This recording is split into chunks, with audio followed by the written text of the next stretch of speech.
will be chairing this session.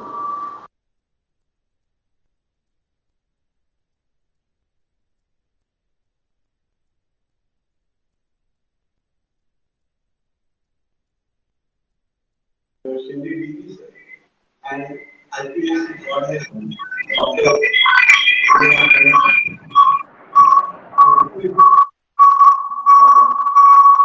How the beginning to begin this phenomenal portion with paying our respect to the owner of this institution,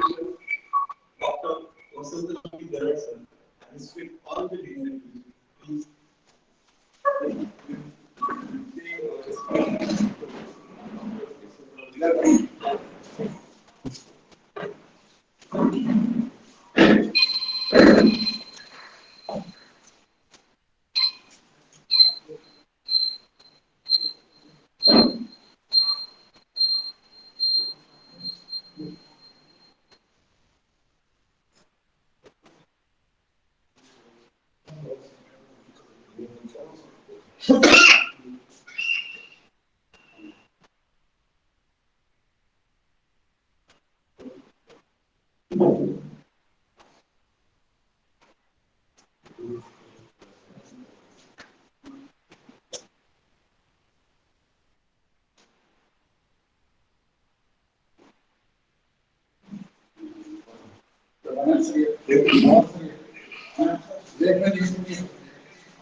असले sir असू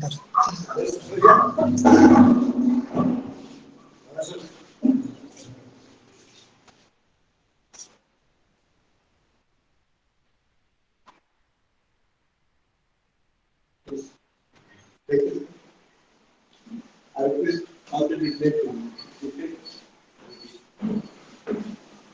Now, we will begin presenting our skills. I request Principal Officer to welcome our participants.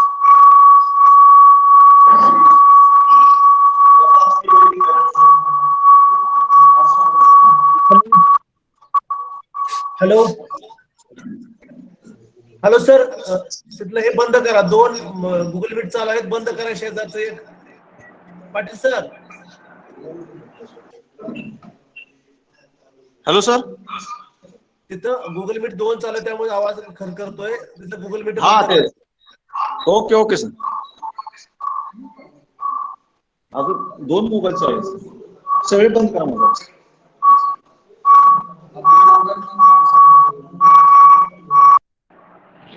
विसलता येतो विसलता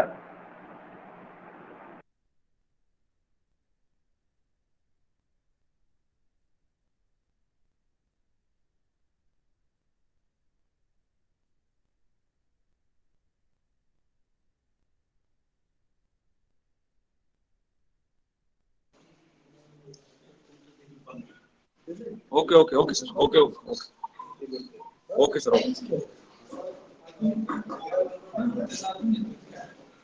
नाही नाही येतं आता okay okay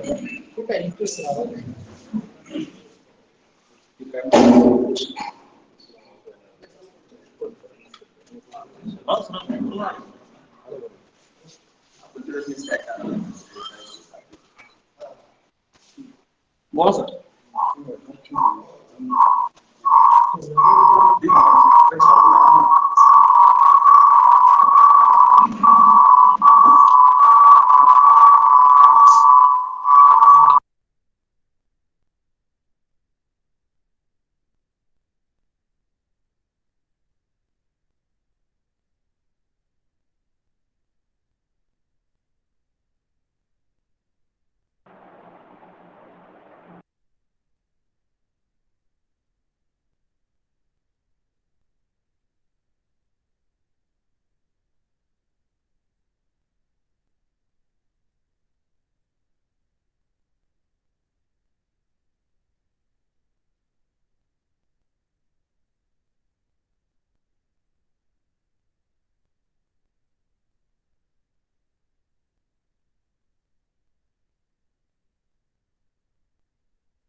welcome convener of this program, Modal.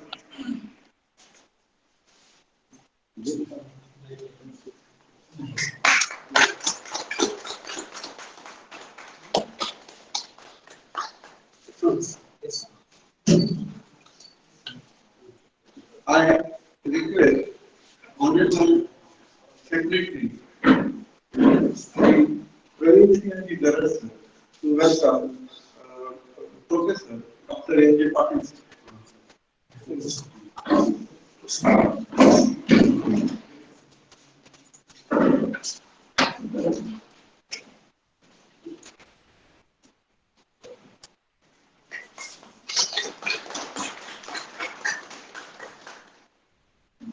I also would like to request Secretary Sri Garad to welcome, Pratap Singh Garad to welcome our IPH coordinator.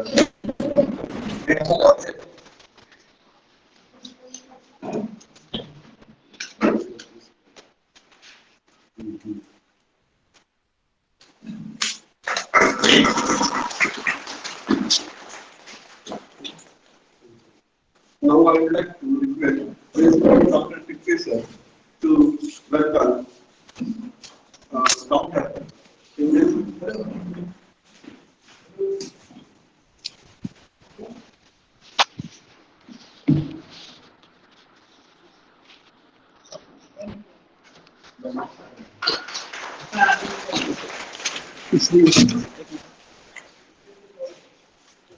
Hello. I request Dr. Pratap Singh Garad, please welcome to NAC coordinator, Dr. A.B. Banatis.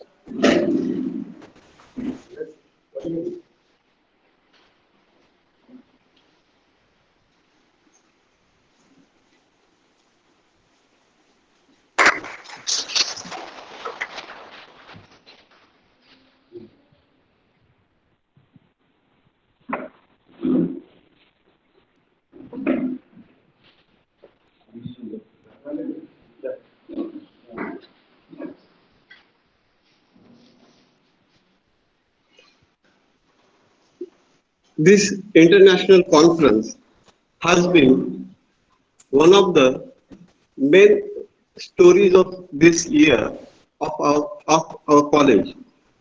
This has been We have been preparing for this international conference since last 6 months, but with the constant support and guidance of our secretary, Sri Pratap Singh Garad sir, this was possible. Now I would like to request Sri Honorable Sri Pratap Singh Garad sir to give his secretarial message.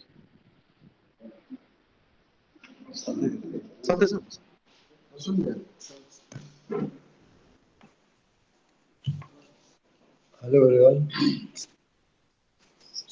I welcome for all of you to this international conference on this subject, current scenario in language, social science and its impact on the social development. Hard work, dedications and perseverance are the most important traits in a person that lead to the success. The future belongs to you, that is research scholars. Therefore, prepare yourself for an active participant in the world to develop the lives of human beings. Our version is based on hard work, open communications, a strong emphasis on teamwork, and a high level responsibility. The presented by Dr. Vasanthram Garad is a guiding pillar on which we try to create a society which will be torch bearer of social development. As our college is situated in our rural area, we seek to create students which will adopt the present day challenges, but all individuals' responsibilities to the society and our nation at large will be an idea. At the campus, a student may enter as a earlier learner and leave the campus as a research scholar. With experienced and dedicated teachers and excellent infrastructure, our college helps students to realize their goals in life. I encourage all the participants of the international conference to take advantage of the opportunity provided by college and hoping the same thing come up of the conference for the betterment of the world. Congratulations for the geography department. Okay.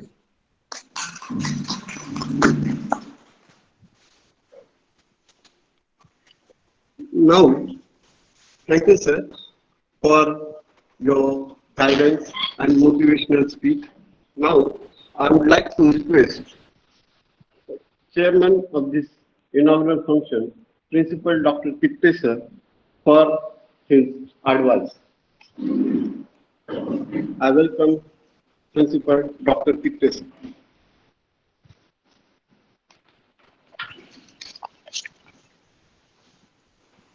Good morning, everybody. On behalf of Deshbhakta Sambhajirao Garad, Mahavidyalaya Mohol, I extend a very warm welcome to all the delegates and participation present today for the international conference on the subject current scenario in the language, social sciences and its impact on social development. DS Garad College has formed the Mental of Excellence Committee to ensure the student their own space of the learn, grow the broaden their horizon of knowledge by indulging into the diverse sharing of the learning. In our endeavor to rise the standard of the discuss, we continue to remain aware in the order to meet with the changing need of the stakeholders. Globalization, privatization, digitalization and its pandemic has dramatically repaired the social system of the India, and I have created tremendous opportunity of the internationalization, especially transactional or cross-border social interaction. However, many challenges and obstacles are being faced in the strategic planning and the mechanism of the burning social development into action. We wish to discuss and deliberate on the dynamic of social development in the current scenario in the country and across borders. The conference aim of the bring different ideology under one roof of the provide opportunity of exchange idea face to face, to establish a research relation and to find global patterns of the future collaboration.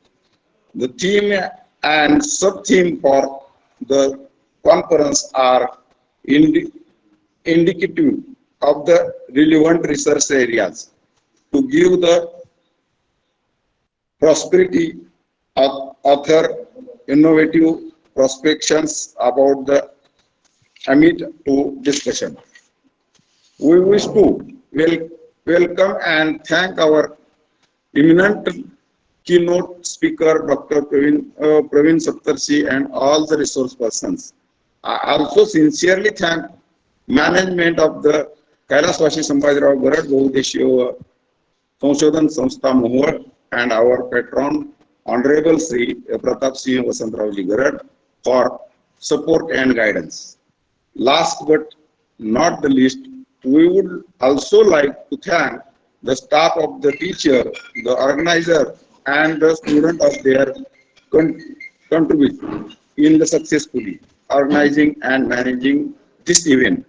This event would have been possible without their guidance and constant support. We welcome you all to Deshbhakta Sambhajirao Garad Mahavidyalaya and hope that this conference will act as a medium of all the present here to ponder upon the topic of the discussion, challenges us to strive toward it and inspire us at the same time. Thank you.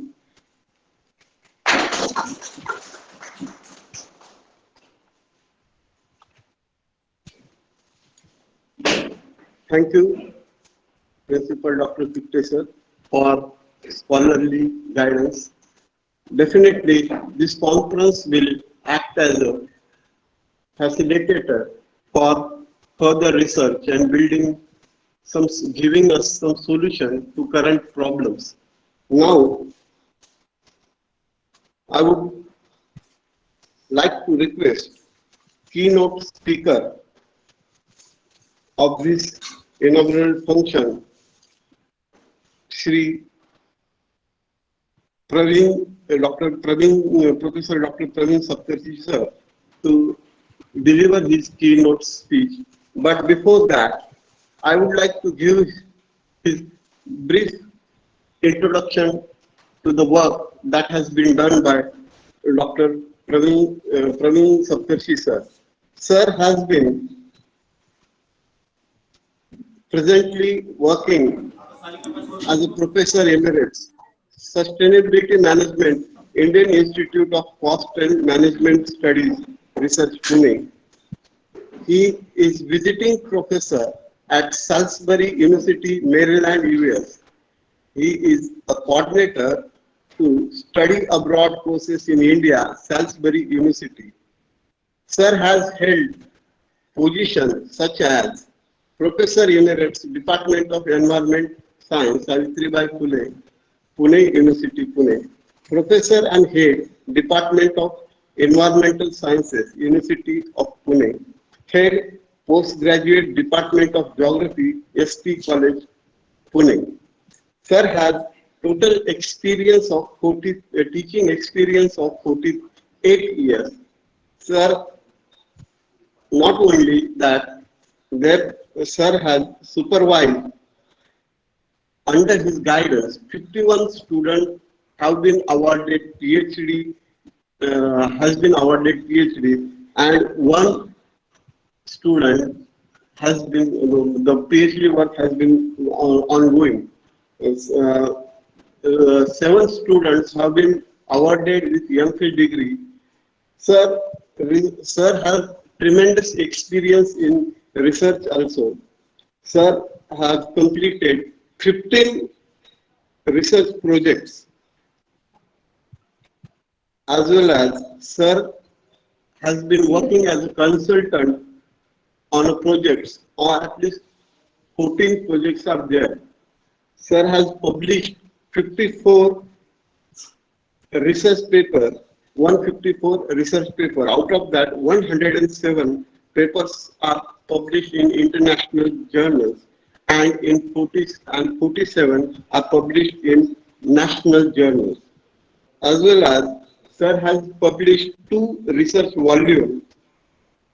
Academically also, Sir has contributed, has done lots of contribution in research. Sir is working as editor of 5 research journals. Sir has been engaged in organization of conferences, seminar, workshop, refresher courses. At least Sir has been actively participated in such programs. The number is 70. That is approximate number. In research, seminars, conferences, Sir has been keynote speaker for at least more than 100 conferences. He has delivered keynote speech. Sir has published 14 textbooks. Other than that, Sir has a lot of vast experience of working as a member of university statutory bodies. Universities such as University of Pune, North Maharashtra University, Jalgaon, Shivaji University, Kolhapur, Bharatiya Vidyapit, Deemed University, Pune, Sant Gadge Maharaj Amravati University, राष्ट्रसंत Tukdoji Maharaj Nagpur university, Maharaja Sayajirao university of Baroda Vadodara Gujarat, and Mumbai University. Sir has again administrative experience as also. His research work has been implemented in administrative work. He has been working as a professor in head Department of Environmental Science, University of Pune, reader and head Department of Geography, University Center for PG Teaching and Research, SP College, Pune. Program Officer, NSS, PS College, Ahmednagar, and SP College.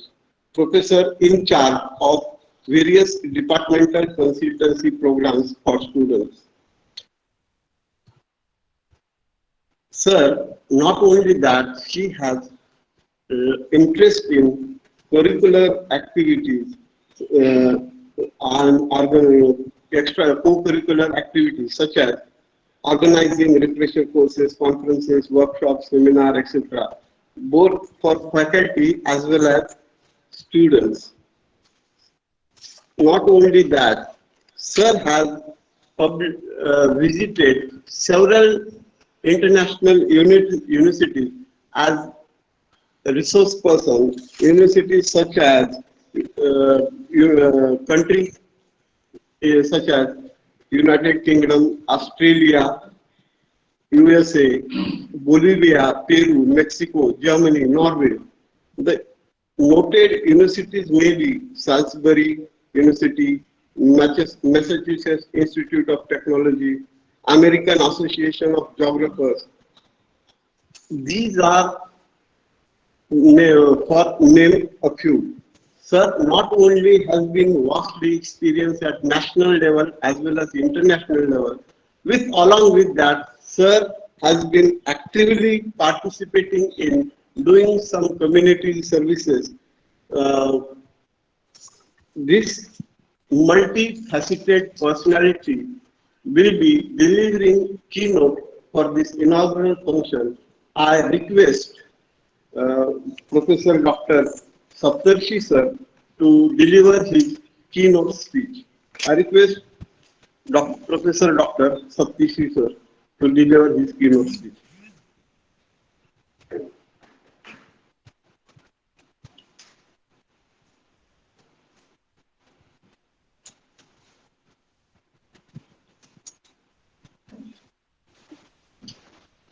Sir.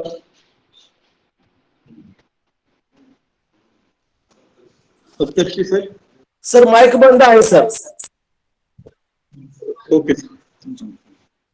Thank you, Professor Vikram, for giving kind words about me, and really I'm happy to join all of you in the presence of many dignitaries on dais. It is good that you have experimented that this conference is partially offline and partially online.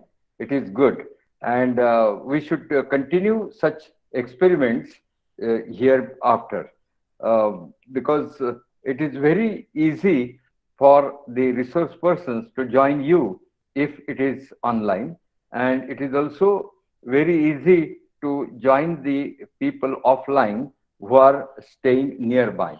So with with great congratulations to the organizers. Ladies and gentlemen, I will try to discuss the current scenario current scenario in languages and social sciences, and for that purpose I will say that and another thing is that its impact on social development, that is also important. Let me share one experience that at present, in current scenario, many, you can say that the wrong messages are given by languages. For example, Kashmir Files, that cinema is not at all. Um, you can say that it is not at all strict. It is not at all the the uh, the reality. It is deviated away from reality. This is okay. But what is the language that is spread through WhatsApp University? And that language is very bad. They are targeting the concept of secularism. They are targeting the one community, which is, you can say that the Muslims, and they, as if they painted the picture that as if Muslims are responsible for that. First thing is that it is not a reality, because in 1990 that happened, and at that time the Prime Minister was VP Singh, supported by BJP government, and that we forget conveniently, and that is not given in any WhatsApp messages. Actually, this is their baby. But anyway, apart from politics, we can definitely say that language is such that what is language? Language is expression of our culture, our social culture, and this has a great impact on social development. So people become means the apathy is developed, apathy for the other community, apathy for poor people is developed. Means you are something different. So we are divided socially. We are divided into various groups, and ultimately, if hatred, this language of hatred, is extended continuously, then it comes to the selfishness of not our community, selfishness of not Brahmins or Dangars or Marathas, but selfishness of my own. So this is that's why Mahatma Gandhi was careful about the language, using the language. When he used to speak with Britishers, they say that we we are not against Britishers, but we are against encroachment of British culture in India. British culture means you are well developed and corporate structure is there, and that's why this is the that is creating the problem in our society, because we have the more than thousands of years tradition to live together. If you see the history of India, you can find that the means social sciences, we should see that the history of India is as it is evident from various things. Yesterday only, Holi was celebrated by Muslims, Christians, Parsis, and Hindus in various pockets of India. So our culture is to live together, and that's why this is our strength. And this strength is to be weakened, this strength is to be denied by some elements who are anti-social elements. And at the same time, they call the person like me as anti-national. Anti-national, this language like anti-national, urban Naxals, this is something foolish. Such words have been coined in current scenario, and such words have been now established in all the languages, English, Hindi, or even Marathi, and that's why it is quite possible that suppose the person like me is fighting for the rights of the tribal people in certain area, if it clashes with this, my position is responsible for developing the conflict between the corporate bodies who are interested in mining, so they will call me as Nakshals. And as I am in from urban area, I will be I will be labeled as urban Nakshals. So the languages, in the language, the words like urban Nakshals or the words like socialist, words like secularist. So all these words have a different meaning in these days, in current scenario. And that's why I think that we should be in position to um, study language in a different way. And language is not, cannot be studied in isolation. It is attached to, it is associated to history of the village, history of the nation, history of the world. Similarly, economics or political science, all such social sciences should be studied in different way to avoid ill impact on social development. So I will give you some examples from the social sciences. First of all, we will take the example of one example from history. When I was in United States, attached with certain universities, I came to know that there is one book in history department, and that book is People's History of America. So I would rather urge my young friends to write the history, people's history of Maharashtra, people's history of India, people's history of tribal zone. So that would definitely help us to give the future path in a happy way, so that the tribal people can achieve their development. So this is important. Or you can say also that in history also, there should be various case studies. So if you see the history, history is always history of violence. Some king has conquered another king. Some king has conquered some king has been surrendered. So this is not the real history. What happened to people of India when Mughals came in? What happened to the people of India when Britishers came in? What happened to people of India when Shivaji ruled? So Shivaji Maharaj was such a king. Of course, democracy was not there. So somebody can criticize him as he was not a democrat. But anyway, his rule, why we remember his rule? Not because his power of sword is more. He was not just powerful because he was powerful in the wars. No, this may be one of the reasons.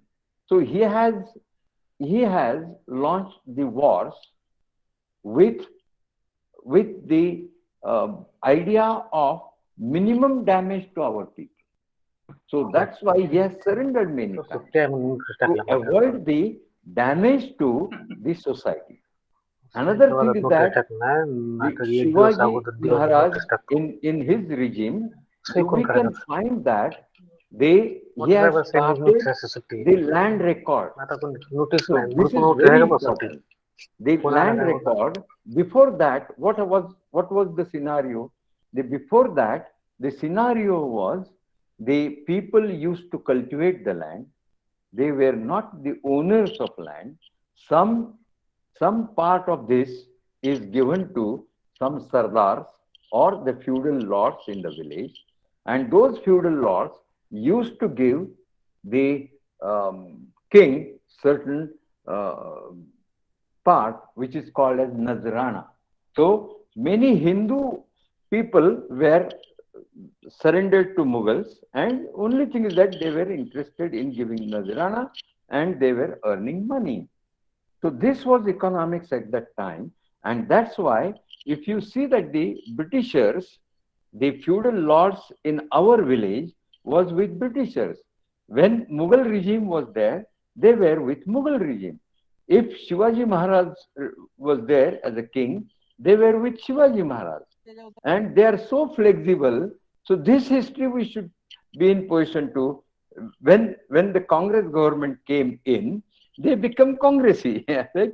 When BJP government came in, was in power, they become BJP. Now you can see that many people in Sholapur district they have changed their loyalty from Congress to BJP. And if Congress regime is there, they will come back to, or Aam Aadmi Party regime will be there, they will shift to Aam Aadmi Party. So this is some such historical events. We should be in unsurface. We should be in position to unsurface such historical events by taking the examples of your own region. Take the case of Mohite Pachal regime, or take the case of any other feudal lords.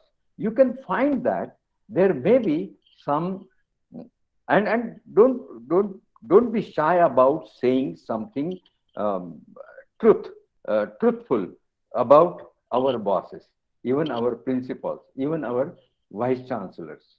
So that I have done, and I think that nobody has killed me. That is enough. My example is enough. So that's why, please, my dear young scholars, they should try to carry out such kind of studies in which some cases can be useful to understand what exactly was feudalism and why it persisted through so many ages. So that is the important thing. And in this context, the importance of Shivaji Maharaj is that he has made the land record, and he has made the system of some taxes, and the land was owned by the people. Even in I think Sangli district, I have seen that the Shahu Maharaj has donated the land to the Dalit people in, I think, just near Sangli. I have visited that area, and I have seen that the Dalits are doing the cultivation farming activities.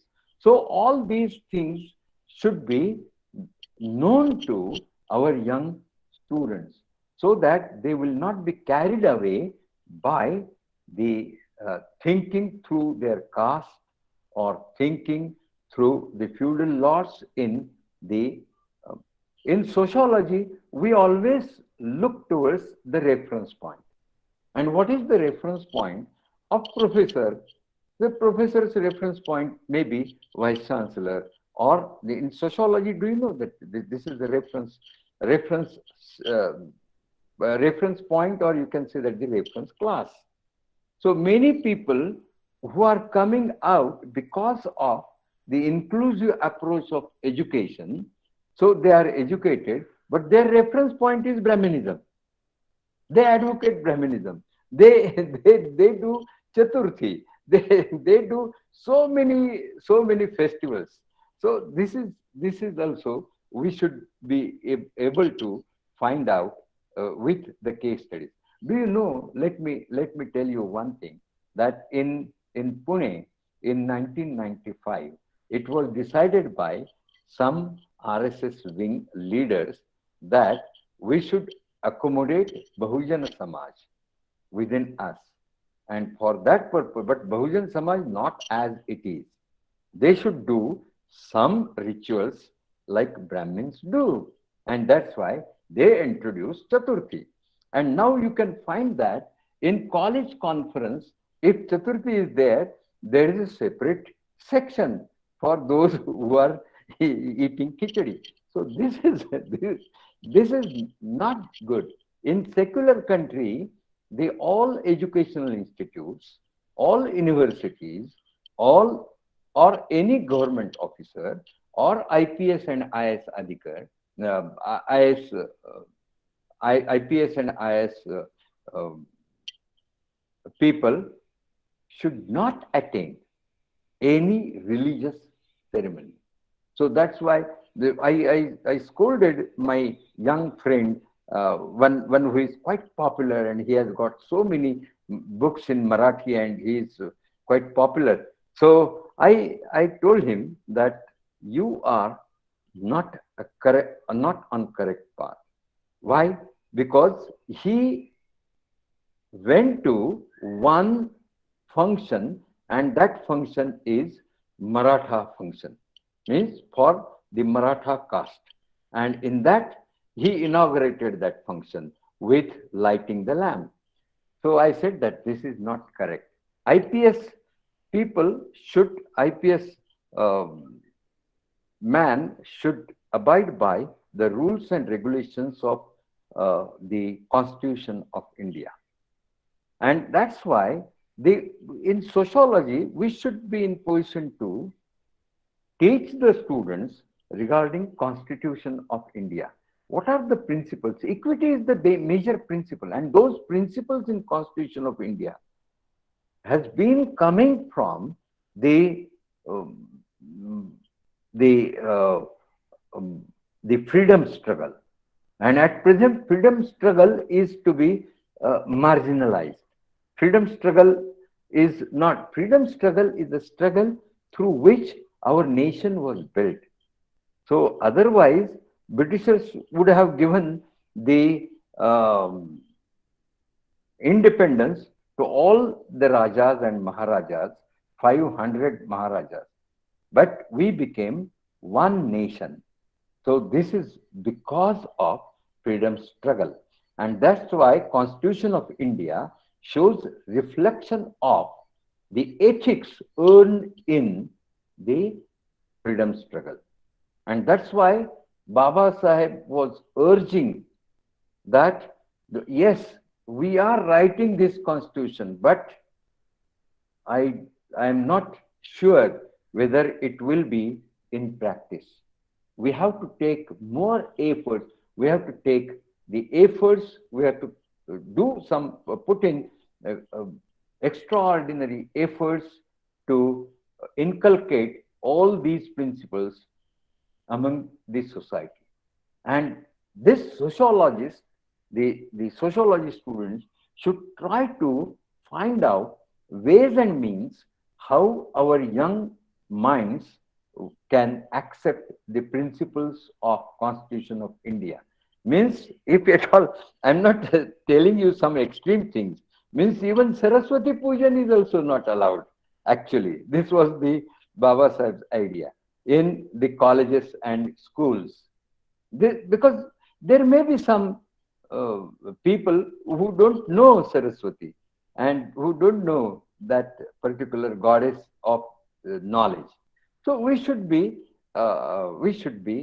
quite, you can say that, such Saraswati Pujan is not there in any university of in Europe or this, because they have got tradition of 400 years of education. So we have just tradition of the good education in last 50, 70 years. So that's why it is required that we should put the extraordinary efforts to inculcate the ethical principles given in Constitution of India.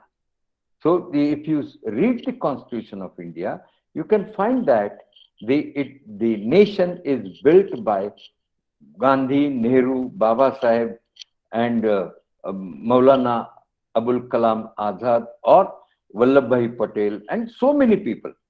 So it is the consortium of their ideas, and the maximum ideas. For example, I will tell you that when there is a very good film prepared by the then President, I think Hussein or something, one Vice President was there, and he was the chairman of Rajya Sabha, and he has prepared the 10 films, 1 hour films, on how Constitution of India is developed.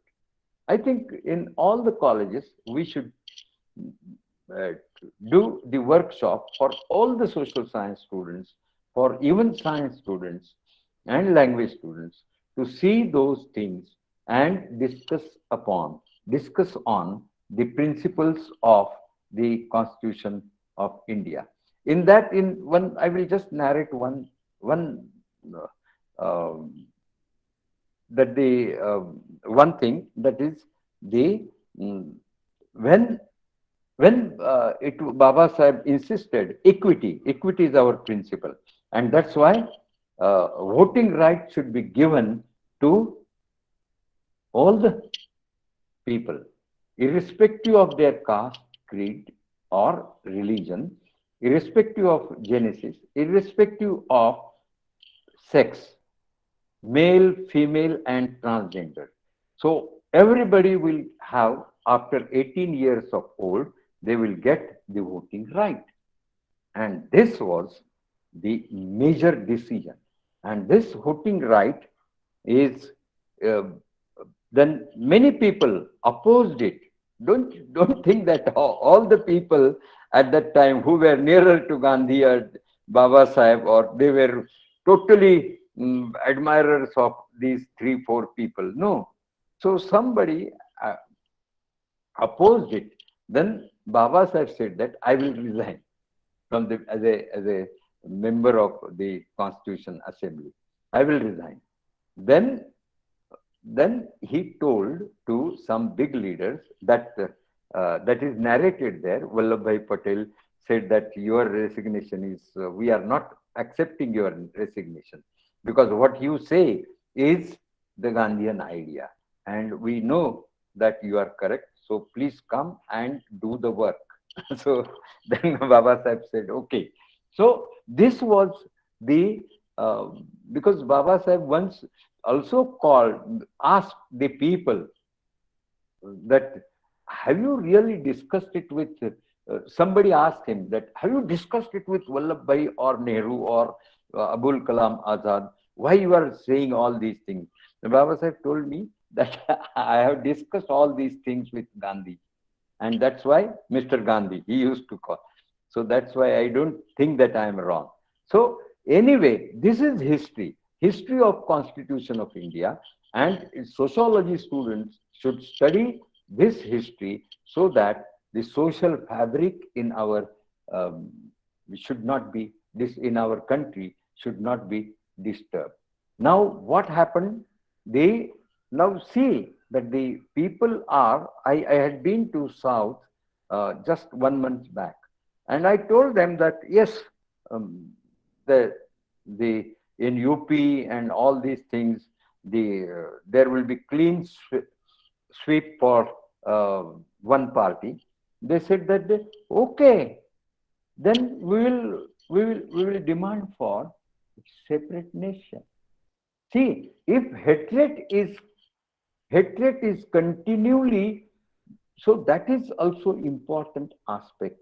This is sometimes sociologically these people are not interested in what is said and stated in Hindi belt, and that's why they may demand a separate nation of 4 non-Hindi mm, the states. So this is the fragmentation is the major issue challenge in our country, and that's why we should not do the continue with the hatred speech and the sociologically divided peoples. And for that, what should be the ways and means? What should be the counter argument by the young people is the major thing that we should be in position to take in mind, and that's why such research can be done. Coming to the another social science branch, which is economics. Economics is, I think that economics should have the social and the social social, you can say that the economics should be studied with in social context. Economics should be studied in environmental context. I will tell you one thing why environment is important. Environment degradation leads to disparity, and disparity leads to high profit, windfall profit to certain section of society. And this leads to deprivation of bottom of pyramid. Deprivation means vanchitata. So you can see that when the water was sold, we started selling the water in a bottle water, selling bottled water. So what happened? These bottled water costing 10 rupees, 15 rupees, now it is 20 rupees. And this is doing something wrong with the social fabric of this country. This is responsible for creating disparity. And that's why I, I request all the principals and vice chancellors not to have, please put one circular that in every college water will be served with a metal vessels or this kind of glass. So no plastic bottle will be used for even this plastic jar is there, 40-liter jar, 25 liter. We should discard this because people are looking towards universities and colleges as a reference point, and we should teach them by our own actions. So this is what happened. These days, people don't feel it something wrong. Well educated and even the scientist people, when they welcome me in their college or in their university, they will offer me not a glass of water, but a sealed bottled water. So I say that no, I don't want sealed bottled water. Why? Because I am ready to negotiate with diarrhea, but I am not in uh, position to cope up with cancer. So this is the cancerous thing, and that's why we should avoid. Another thing is that the bottles which are in the waste, solid waste, they are also creating a problem. And don't trust on what is the propaganda is. It is recycled. No. So if you go back to the plastic manufacturers, and you can find that economics students should study this.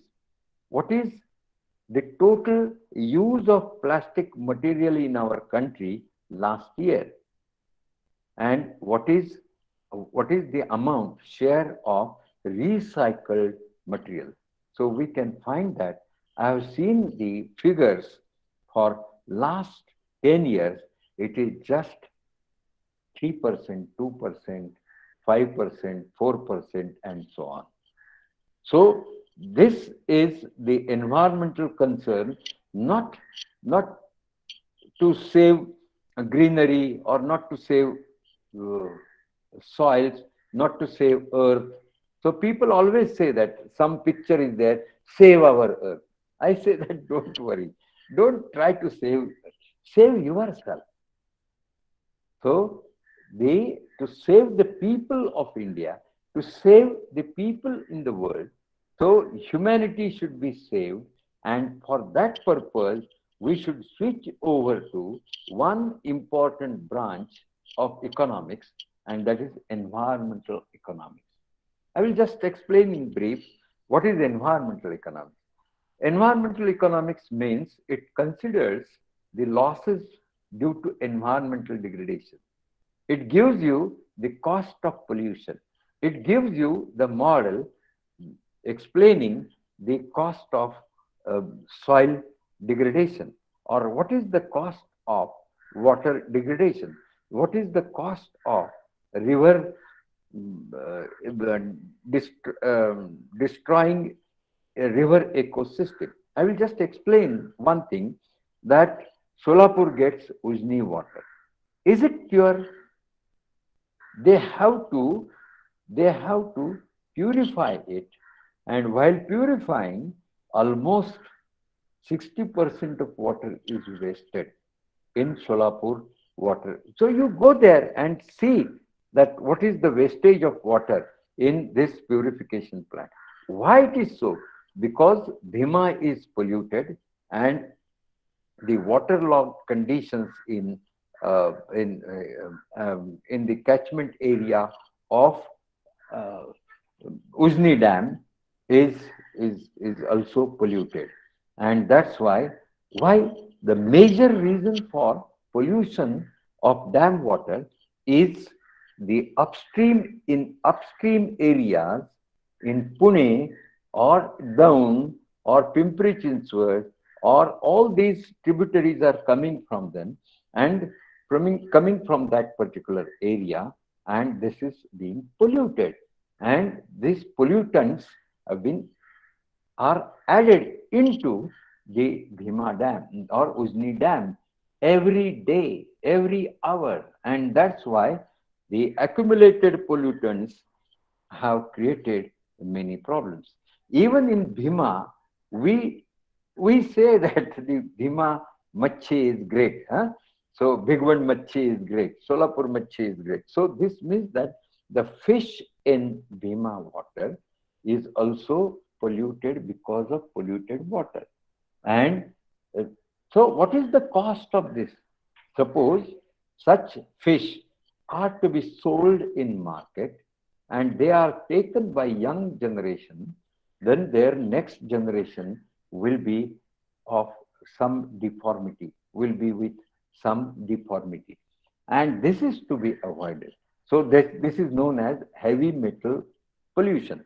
Apart from some scientific concepts, I will say that this pollution is some pollution show the somatic effect, means effect as on today, but some pollutants have the effects which are called as the uh, the effects of genetic effects, means the next generation will be affected.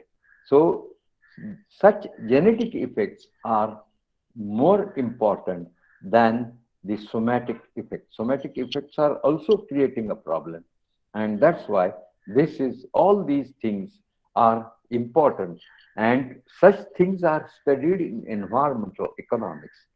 I will just explain with one simple idea that we talk much about GDP in economics. We consider that gross domestic production. So GDP is good, and GDP is the indicator of development. So today only one headline is there. This year the GDP, the growth will be 9.1%. So it was predicted to be 9.5, but because of Ukraine war, Russia and Ukraine war, so this is the, so anyway, so this means that GDP is increased. Now I will tell you one example, simple example. If you have, suppose, land from your ancestors, and suppose one acre or 2 acres, and some professor is there working in Solapur University, Ahilyabai Holkar University, then what will happen? Suppose he sells that land and he will get 1 crore of rupees. Do you think that 1 crore of rupees is his income? No. This income is to be divided into right from his father's period to this period. Or in other words, whatever his income is reflected in his books of accounts, that is to be subtracted. Similarly, if environmental loss is there, because this is capital loss is to be subtracted from the books of accounts from the profitability. So this is, suppose I sell my father's house and earn 50 lakh rupees, this is not my own profit. So this is to be subtracted from my total income, and that will be my GDP. So in a similar fashion, if the total income GDP is increased to suppose X, the GDP is important. E means environmentally adjusted GDP is to be taken into account. And there are various mathematical models, and no model is agreed upon at international level. And that's why I think that this is the opportunity to young scholars to take up the research in economics to find out the environmental cost in Solapur district, to find out environmental cost due to soil degradation in the Ujni Dam area or in irrigated belt of, say, Indapur Tehsil or your Tehsil, Mahashira's Tehsil. So you can take up such topics for your research, and you can be in position to understand the um, the economics of the environmental issues. Another thing is that the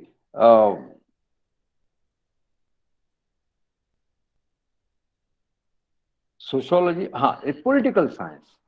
Political science is also a social branch of social sciences. And this political science is to be studied with, you can say that, the practical approach.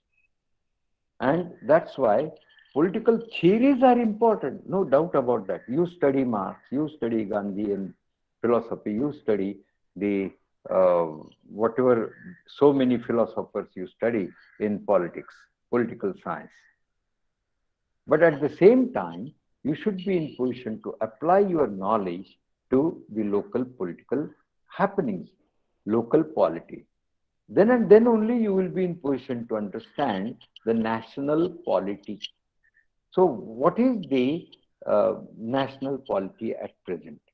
And you can find that the politics, you should train your students to understand how politics is benefiting certain section of society.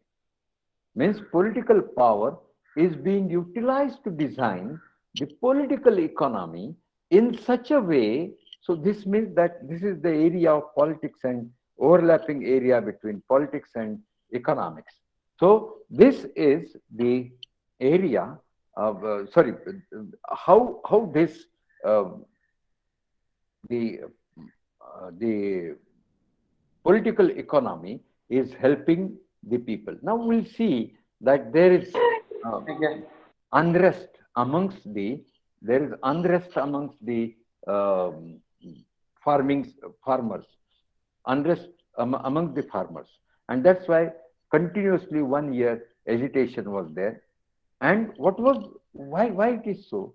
This is mainly, even in Maharashtra, the the farmers are exposed to the exposed to the various snakes and other things in night time, because electricity is available in night times, and that's why they have to irrigate their farms in night times. This is, nobody thinks about, this is polity. This is the political psychology. Psychology is that okay, farmers, they are not paying the things. So this is something like a bad political economy. Politics in democratic country must be governed by maximum number of people and for the benefit of bottom of pyramid. Means 60% of people are in the bottom of pyramid. Pyramid of, if you see the pyramid of the, then you can find that the 60-70% people are just meeting their ends, or even below, they are hungry. Then the latest figures show that only 15% people are getting salary more than 20,000 per month. Then rest of the 15% are getting salary round about 10,000 rupees per month. So this means that their earning is meager, and almost the large section of society is at stake, and is the section which is to be looked into. So this politics of downtrodden people is important. This politics, we don't consider it is important. We are more interested. So if you see the media, you can just calculate that the which things are given importance. For example, some minister is arrested, somebody is under ED, somebody is or somebody is elected, somebody is has become prime minister, chief minister. That is very important. So this is something like media cultivated concentration of power in few people. And so this is to be challenged.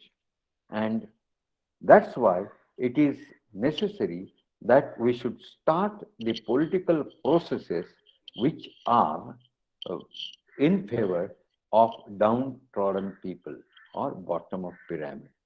Then and then only the political science can be a science of people's upliftment.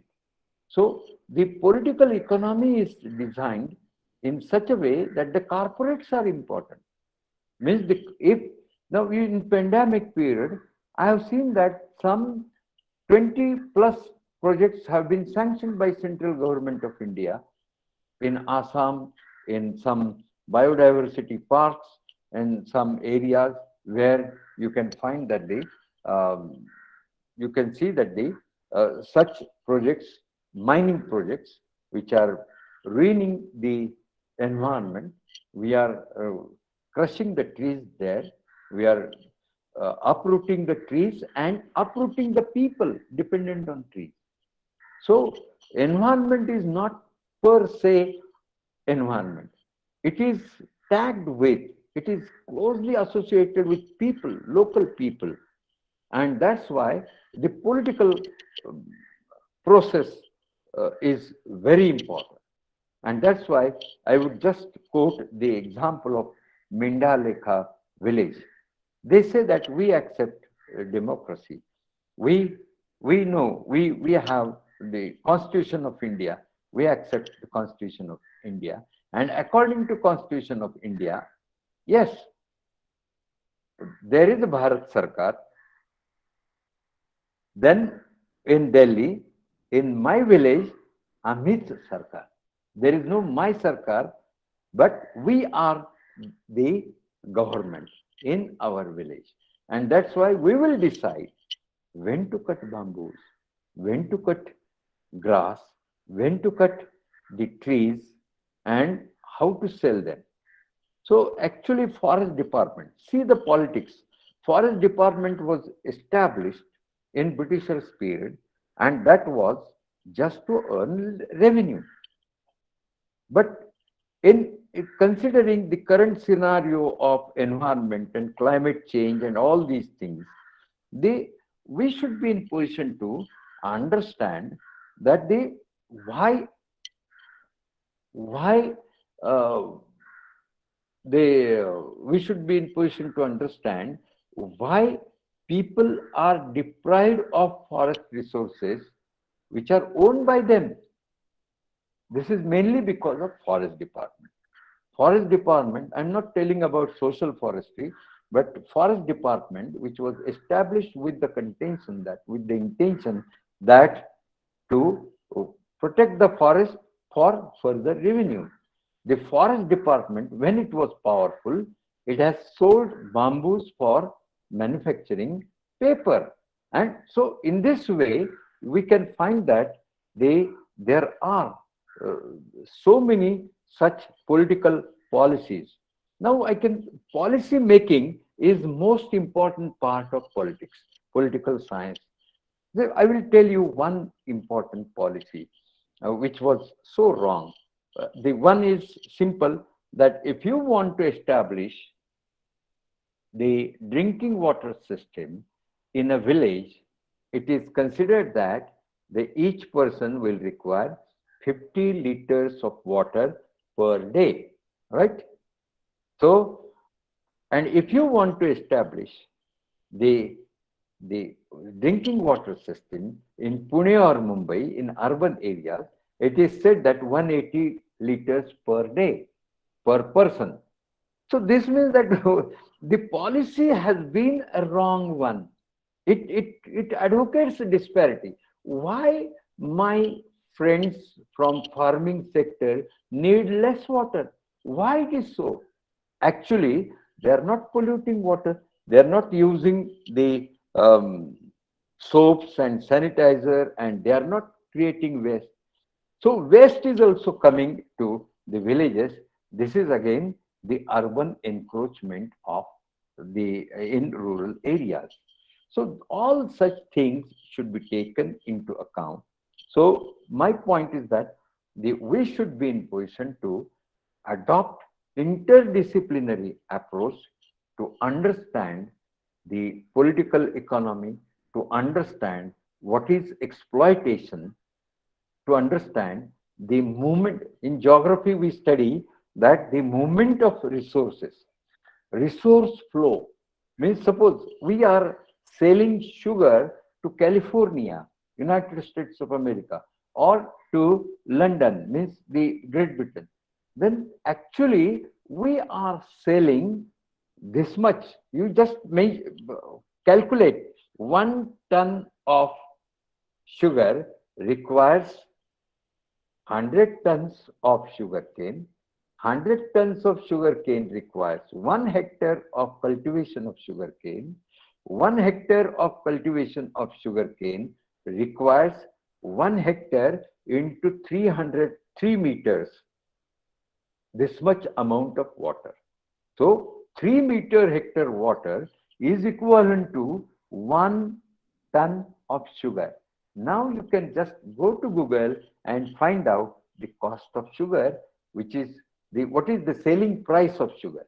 This means that you are selling this much amount of water with a very meager rate. And from where? From Maharashtra, where the average rainfall is 57 inches. So this means that we are unnecessarily selling our water with a very, very low rate to the developed countries. This means that this has established, this has set the flow of resources, water resources, from Mauritius to California, Mauritius to London. So now you can see that if they are using our resources, they will be richer than us. It is obvious. So this system is to be challenged.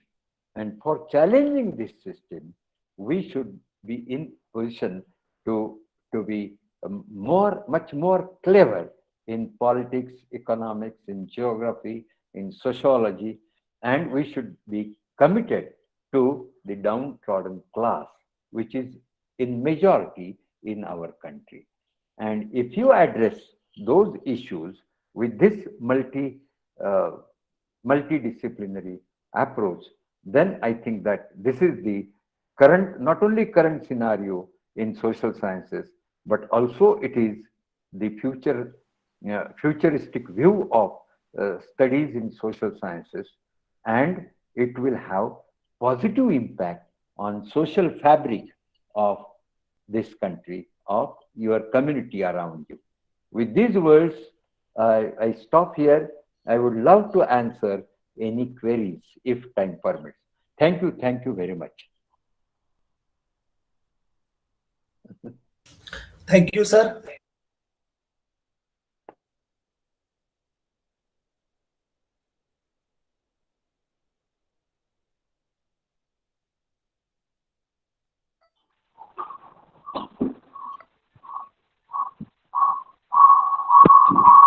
Borse sir कुठून जाऊन येत आहे?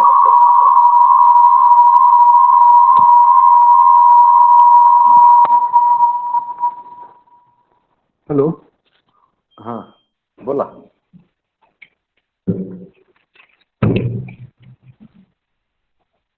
Thank you, Dr. sir. Thank you for giving a वेळेत झालं ना पण. wonderful speech which put us forward, which put forward the current social scenario in a beautiful word. It is not easy to decipher current social confusion, but you have successfully been able to decipher what is happening around in today's world, as well as you have linked today's scenario with the past of our country and the society of the past. I thank you for such a wonderful keynote. Thank you, sir. With this, on the behalf of Deshbhakta Sambhajirao Garad Mahavidyalaya, Department of Geography, and Punyashlok Ahimdat Devi Holkar, Solapur University, Solapur, I would like to thank Honorable Shri Pratap Singh Ji Garad sir, Shri Praveen Singh Ji Garad sir, our keynote speaker, Shri Praveen Saptarshi sir, Principal Dr. Tikse sir, convener of this international function, Dr. Mulani sir, Dr. A.J. Patil sir, Dr. D.G. Shinde sir, IQC coordinator Vikram Pawar sir. With this, I declare that this keynote session is over. Now we will move on to the second session, that is plenary session. For this plenary session, we have Professor Dr. Sarunke SD sir as the resource person and Dr. Lokhande sir as the chairperson for this session. I would like to request Dr. Khade sir to introduce. I would like to request Dr.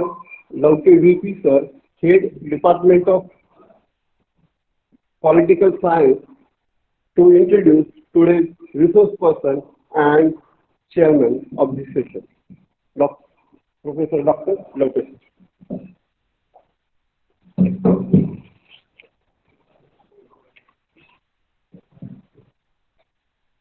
Thank you, sir. Good afternoon, all of you.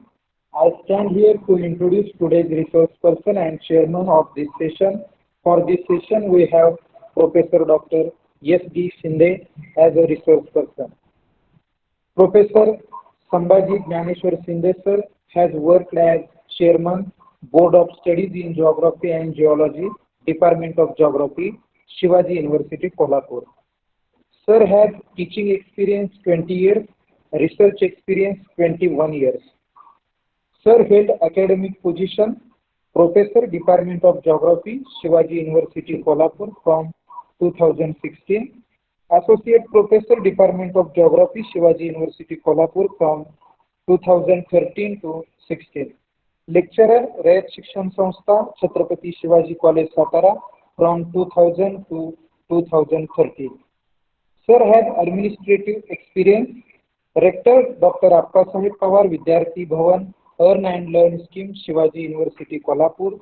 Organizing Secretary, National Conference on Geo Environmental Issues and Sustainable Development by Department of Geography, Shivaji University, Kolhapur. Coordinator for workshop on received syllabus of MA MSc Geography, organized by Department of Geography, Shivaji University, Kolhapur. Sir has following awards and honors: DRF Fellowship, Shivaji University, Kolhapur; Best Teacher Awards 2018, Maharashtra Rajya Kriti Samiti.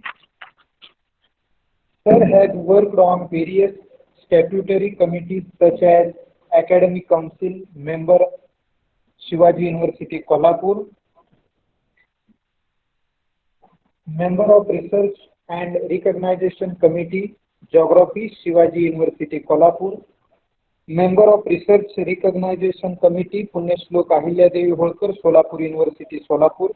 Member Board of Studies, Shivaji University, Kolhapur. Member Board of Studies, Applied Geography, Karnataka University, Dharwad.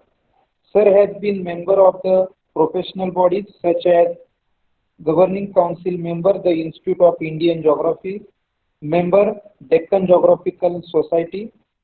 Sir has worked as chairman, member of the committees such as member, Departmental Research Committee, Geography, member, Research Advisory Committee, Art Geography, chairman, Local Inquiry Committee, Shivaji University, Kolhapur, chairman, Syllabus Revision Committee, Department of Geography, Shivaji University, Kolhapur, member, Selection Committee of Usmania University, Hyderabad.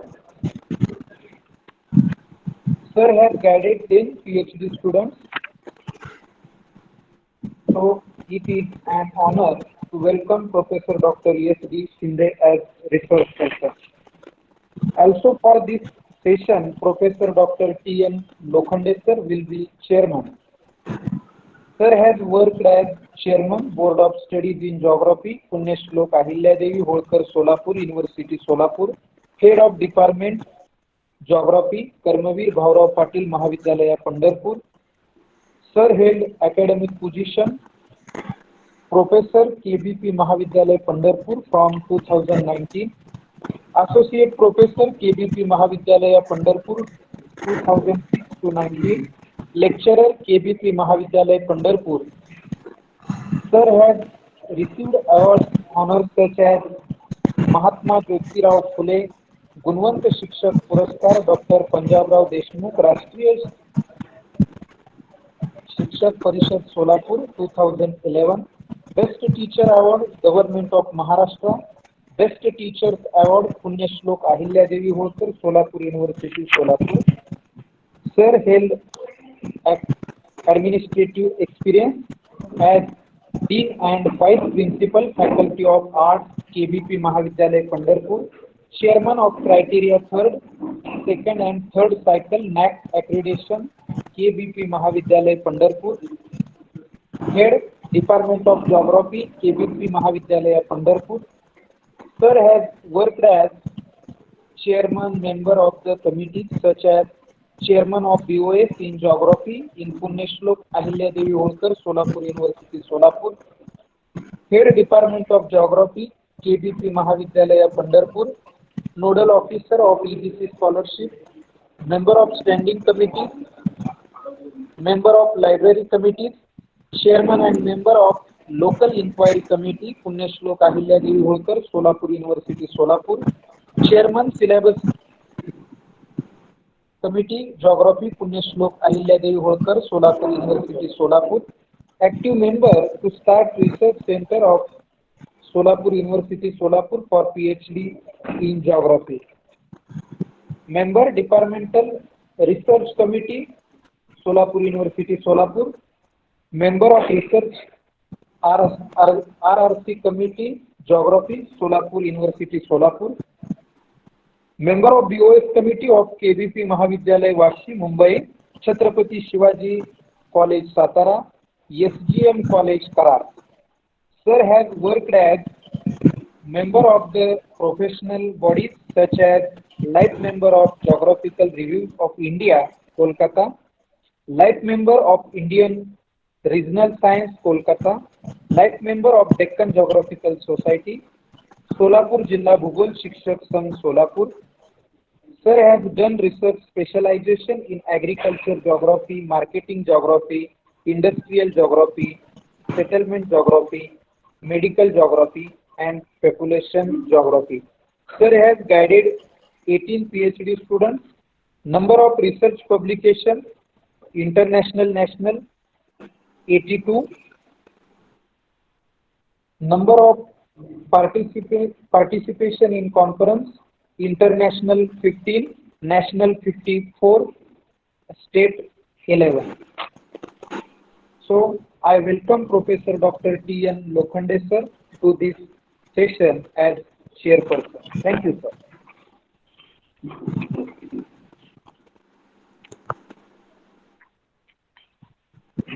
धन्यवाद sir.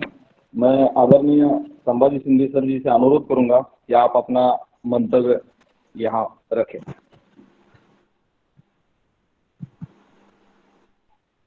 आदरणीय Shinde sir.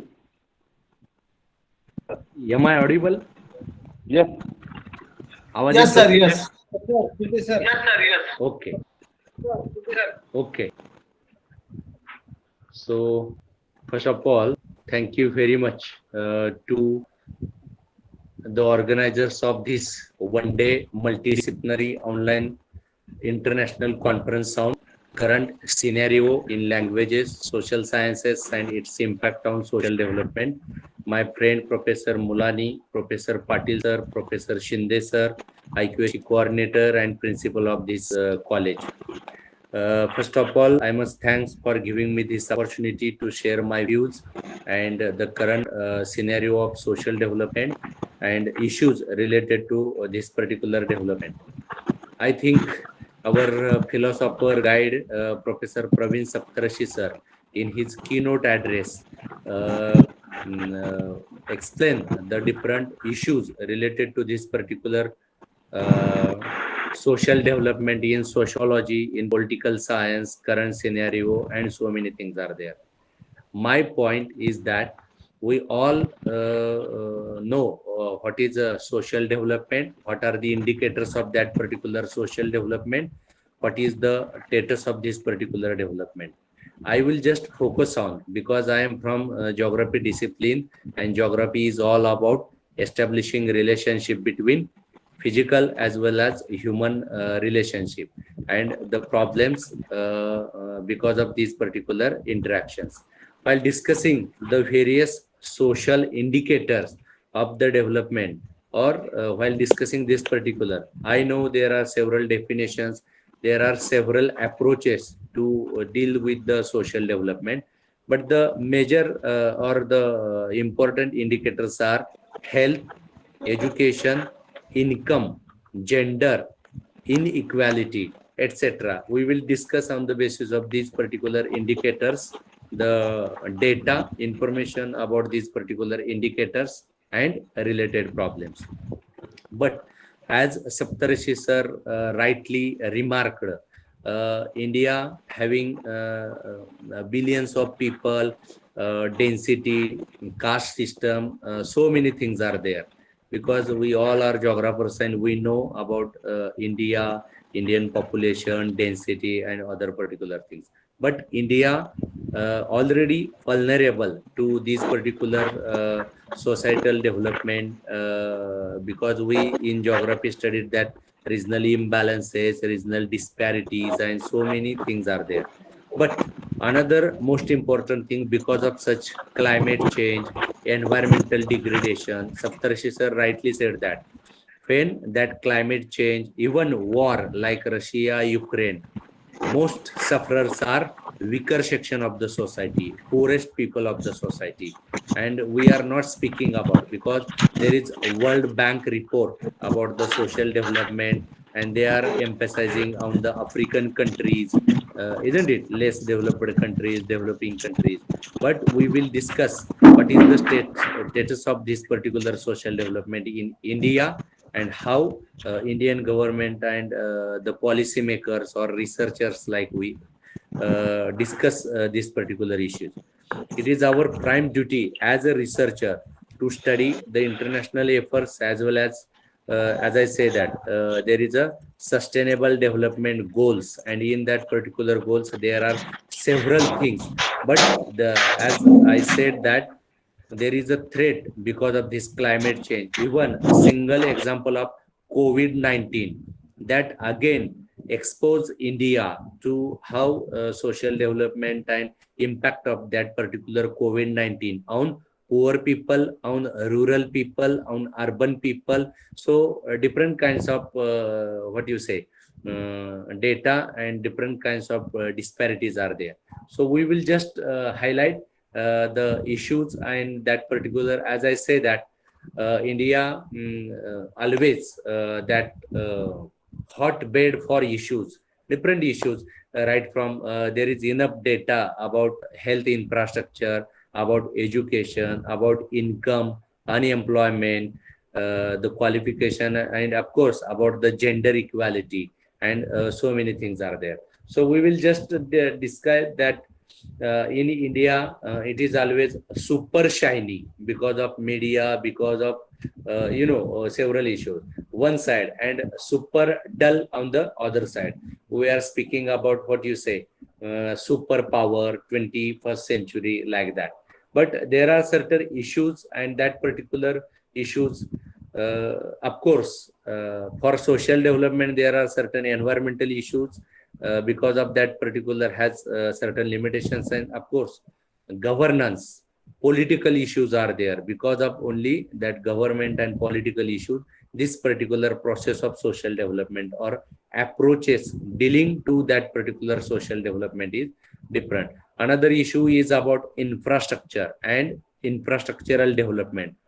While COVID-19 pandemic, we observe how poor we are in case of that healthcare infrastructure development. And as I say that, in major cities or in urban areas and in rural areas, Saptarashi sir rightly remarked that in rural areas nowadays electricity, power, load shedding, then of course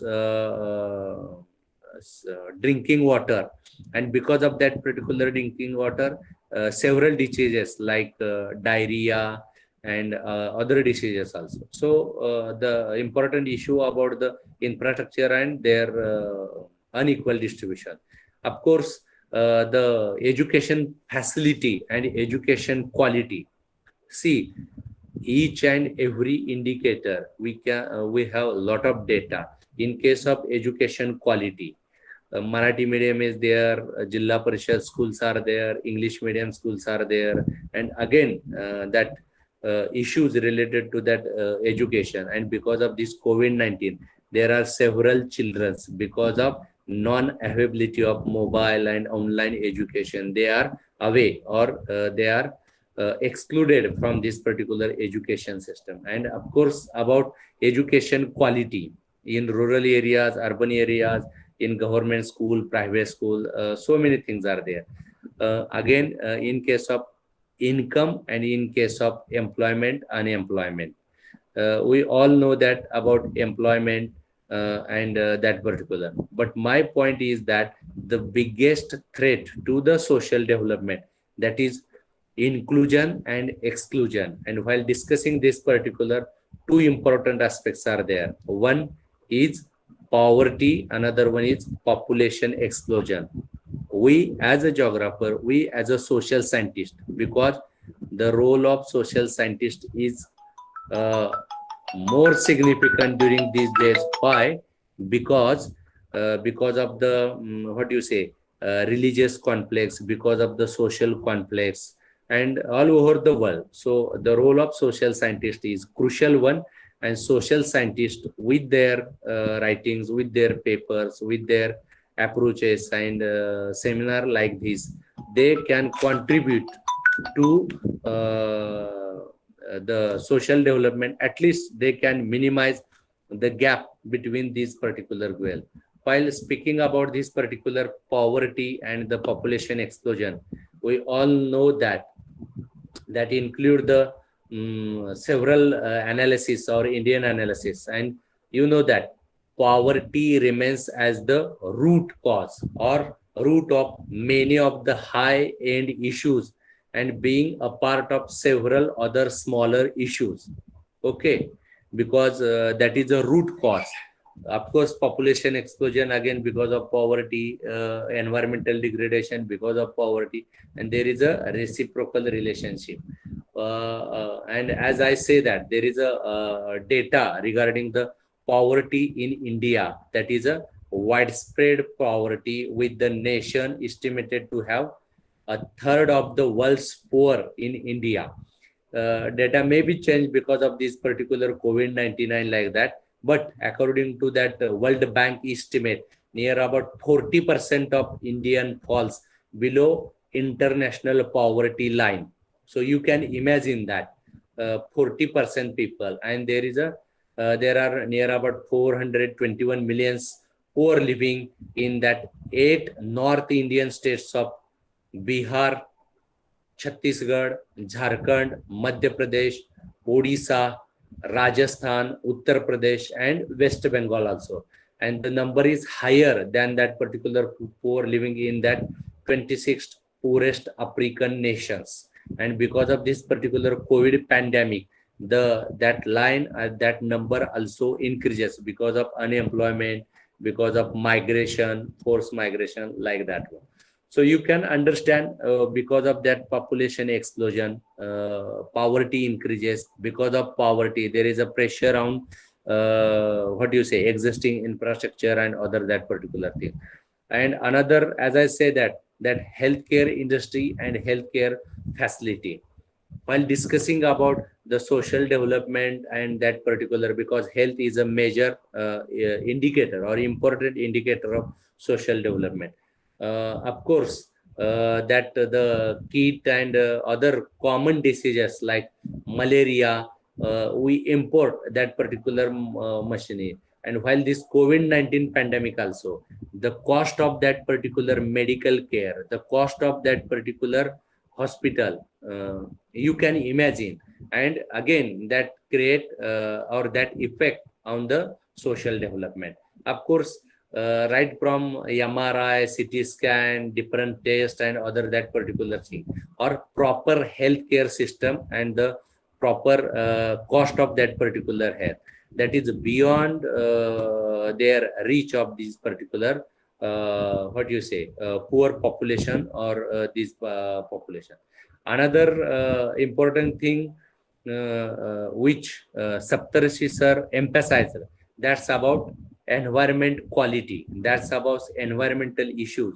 He also spoke about economics of disasters. See, when war, natural disasters, when that environmental degradation quality, air quality, water quality, then pollution, that all affects directly or indirectly on a weaker section of that particular society, and that creates threats to the this particular social development issues. While discussing that, as India is a high population density, extreme climate and economic dependence on its natural resource base, means agriculture and other that particular things.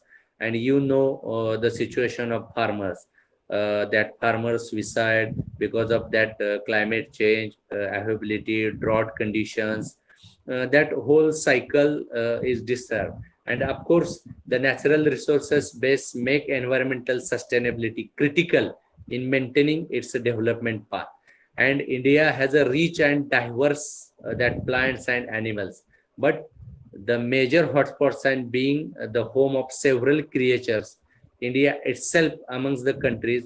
But because of, as I say, urbanization, because of industrialization, ongoing global climate change effects on agriculture, effects on fishery, effects on different corners of life, that will take a heavy loss, and that will badly affect on India's environment. And as I say, that the holistic and complete approach for assessing these particular issues, we should discuss these particular things. Another thing about the social developmental issues, that income and unemployment. You know that the quality of education, there is a NASCOM report on the engineers, on the means professionals also, 80% they are not fit for the job. And you also know the level of unemployment is at the high during last 40 years, and there is a lot of data regarding the unemployment and other this particular.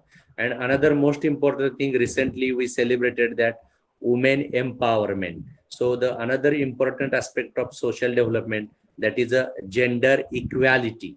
Okay, we can speak so many things about gender equality, women empowerment, because the social sciences, right from humanities and other things, the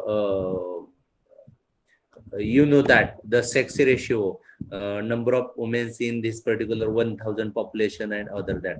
So the gender equality and women empowerment, that is also a major issue. There are certain sections, there are certain sectors where women cannot work, and now slowly it is started right from military.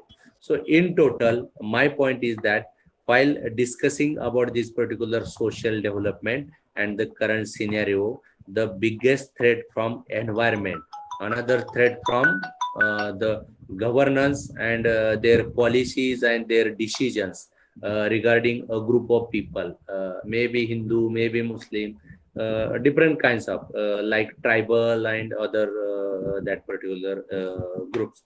While discussing this particular social development issue, we should consider that particular important various social indicators, and taking that particular indicators, lot of indicators are there, but most important indicators that are health, another one that income, because that is everything, then of course education, and that gender equality. And while discussing these particular issues, data, we as a researcher should publish papers and regional case studies about these particular issues.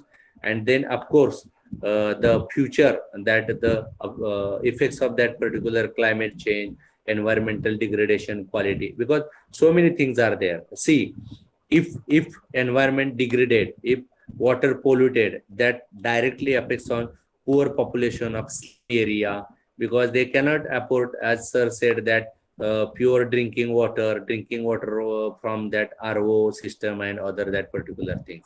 Then of course agricultural pollution, water pollution, pesticides, all that particular directly indirectly affects the weaker section of the society, women's and the poor of that particular. So my point is that we, with a proper research methodology, we with a proper understanding of this particular concept of social development, we should analyze the current situation all over the world. There are several agencies, right from UNESCO, World Bank, another agencies also. They are working for to minimize this particular gap. But the pandemic like COVID-19, environmental degradation, and other so many things are there. In case of our country only, right from Jammu Kashmir to this particular South Tamil Nadu, there are several issues about this particular sustainable social development. We, with our understanding, we can create the awareness among the society about these particular indicators, and we can try to improve. And there are several models, social development models, as I say, that different approaches from NGOs and government agencies and different programs, and so many things are there. So we should focus on these particular issues. If health improve, then of course education, then of course income, and through education we can improve the attitude towards that gender equality, women empowerment. And of course with the changing technology, with the that funding from international and these national programs, we can contribute for these particular social development issues. I think there are several data related to these particular indicators in the form of table given by World Bank, and in India also, challenges of this particular social development. So my point is that we should concentrate on these particular indicators of social development, and through our discipline, maybe from history, sociology, economics. Economics can contribute a lot with their different techniques, and geography as a whole, because of that environment segment is there. And of course, location and interaction of these particular things, we also contribute for this particular well-being of society, the societal development of weaker and poor section of our country. I think with these, I again thank you very much to Santosh Mane sir, my friend Mulani Patil sir, and all organizers. Thank you very much. If you have any issue, question, we can discuss, because I'm not an expert in this particular social development studies and social development work, but this is a interdisciplinary conference. And as sir also mentioned that education policy 2020, then that interdisciplinary approach and UGC, all that particular things, we as a geographer can contribute to analyze the data about inequality, gender inequalities, that unemployment and other particular things. And with a proper methodology, one can reduce, one can minimize that particular issues. Once again, thank you very much for all participants for their patience. Thank you. Thank you very much.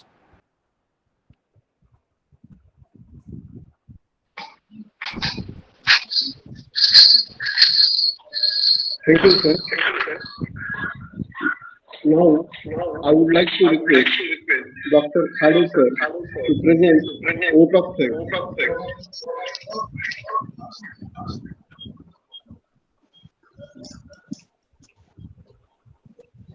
Thank you, Professor Dr. S.D. Shinde sir. It was a great experience to listen to your knowledgeable words. I also thank Dr. T.M. Lokhande sir, Chairman of this.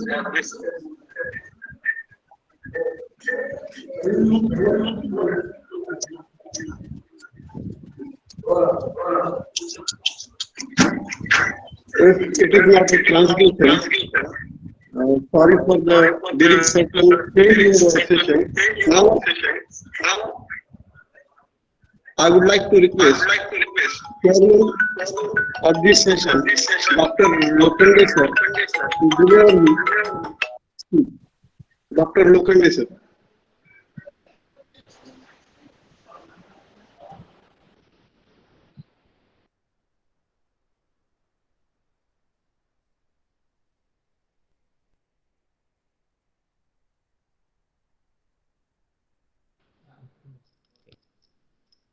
Good afternoon, all the dignitaries and participants in this one-day multidisciplinary online international conference on current scenario in languages, social sciences, and its impact on social development.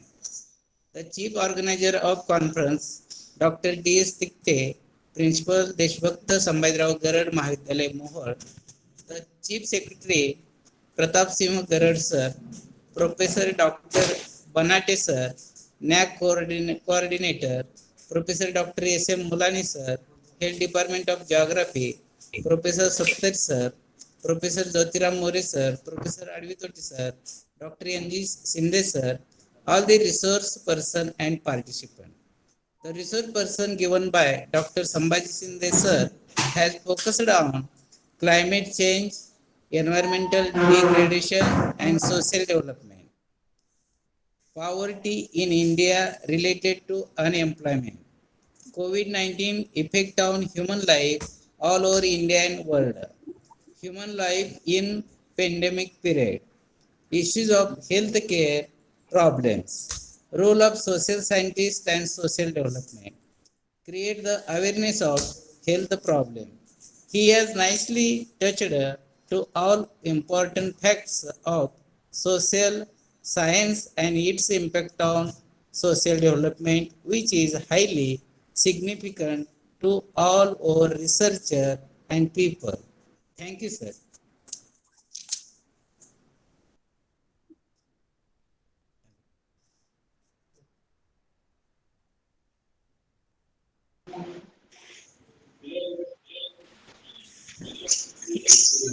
Thank you, sir.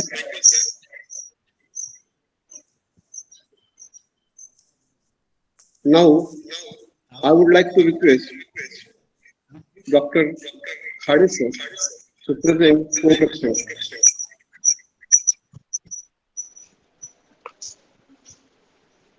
I also extended gratitude towards Dr. T.M. Lokhande sir for chairing this session. Thank you, sir.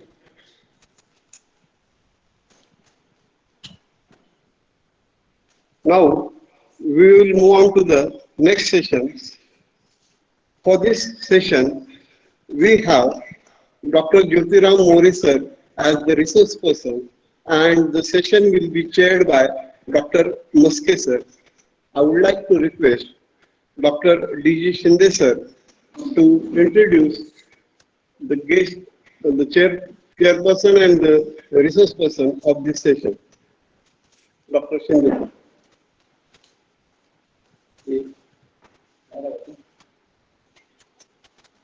Good afternoon, all of you. I stand here to introduce today resource person Dr. Jyotiram More sir, working in DJSASC College, Pune, Head Department of Geography, teaching experience is UG level 24 years and PG levels 10 years. Under his guidance, 3 PhD has been awarded, 6 ongoing, and MPhil 1 awarded and 3 ongoing. Sir research publication in 56 UGC approved journals, and sir, he has been awarded as a best teacher award by Savitribai Phule University, Pune. Sir has been BOI chairman in geography of Savitribai Phule University, Pune. Sir has been working on various committees of the universities. Sir has been published 12 books. Thank you. This session chairman is Professor Dr. Shivaji Muske sir. Muske sir working in Sarveshwar College, Solapur. His teaching experience is UG level 19 years and PG level 5 years. He has published 20 books and 97 research papers published in national and international journals. Sir has been awarded Avishkar Research Festival in first prize university level teacher category in December 2012 and January 2014. Sir has been working on various committees of the university. Thank you. Sir, screen share दिसतंय का presentation? Presentation आणखीन नाही आलं sir. नाही sir. Screen share झाली sir आपली. Screen share झाली. हा झाली. हो झाली.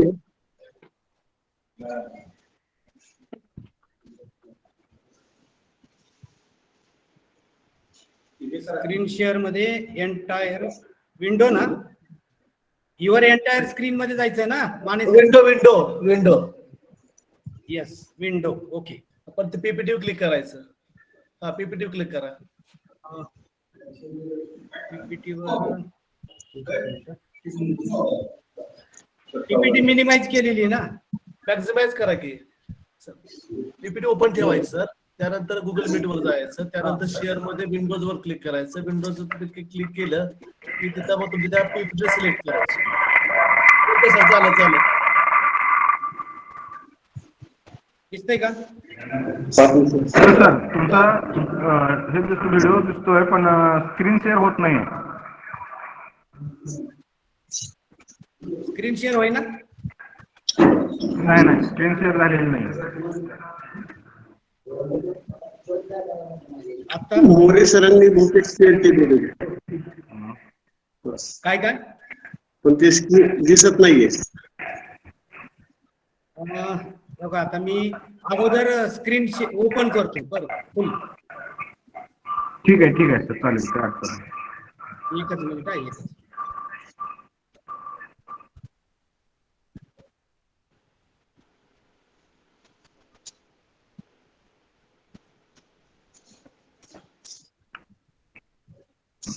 नाहीच का ते सर?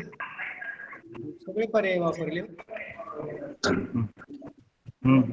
पूर्ण पर्याय. सर बघा बरं, तुम्हाला को होस्ट केलं आता होईल बघा सर. हा आता आले बघा ते. हा तुम्हाला को होस्ट केलंय. हा आता दिसतंय का बघा?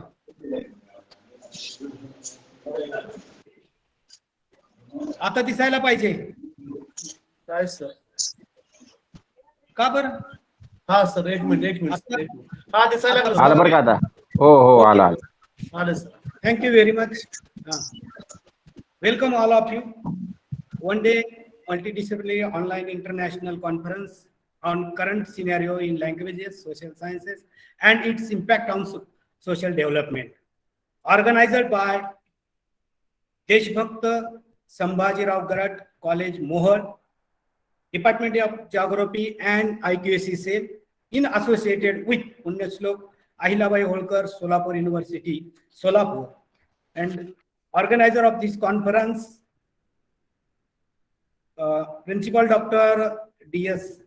Tikate, convener of this conference, Dr. S.M. Mulani, my friend Dr. N.J. Patil, Dr. D.G. Sinde, Dr. Banate, Dr. Pawar, and now this conference, this session's chairperson, Dr. Maske sir. I would like to welcome all of you. I know that many talented participants are here, and recently Dr. Saptarshi and Dr. Sinde have given very good information to us. I have taken a one threat area, one basic things I have taken, and I have done one project, major research project of University Grant Commission have given me, and that project's title is Water Management for Sustainable Agriculture Development, a model for sustainable agricultural development of Mangi Dam in Karmala Tehsil of Solapur district. Everyone know that there is that area and that place. Actually, the introduction of that project is Maharashtra is one of the leading state in integrated agriculture. There are so many small to big size dams, canals, wells, tube wells have been constructed for water supply to agriculture land. Maharashtra state also achieved irrigation up to 17% net soil area according to 2011 census. There are several issues associated with irrigation facilities. Improper use and maintenance of irrigation has contributed significantly to the positive and negative impacts. It is necessary to carry out micro level study to understand positive and negative impacts of irrigation. For this, village level data have been analyzed by selecting a study region. The study mainly aims at understanding details of irrigated agriculture by carrying out impact assessment. This would be about to design proper strategy to minimize effect of irrigation without compromising agriculture. Would be adopt quantitative approach and attempt to understand farm level and village level issues. The Mangi village of Karmala Tehsil in Solapur district is one of the drought affected village in our state. It shows all the characteristics features of the drought conditions. Very low agriculture output with high degree of uncertainty has affected the process of capital formation. The region is suffering from scarcity of water for both agriculture and domestic use. Detail of the scheme of supply for water. The height of dam is increased in view of geographical situation for concerned catchment area.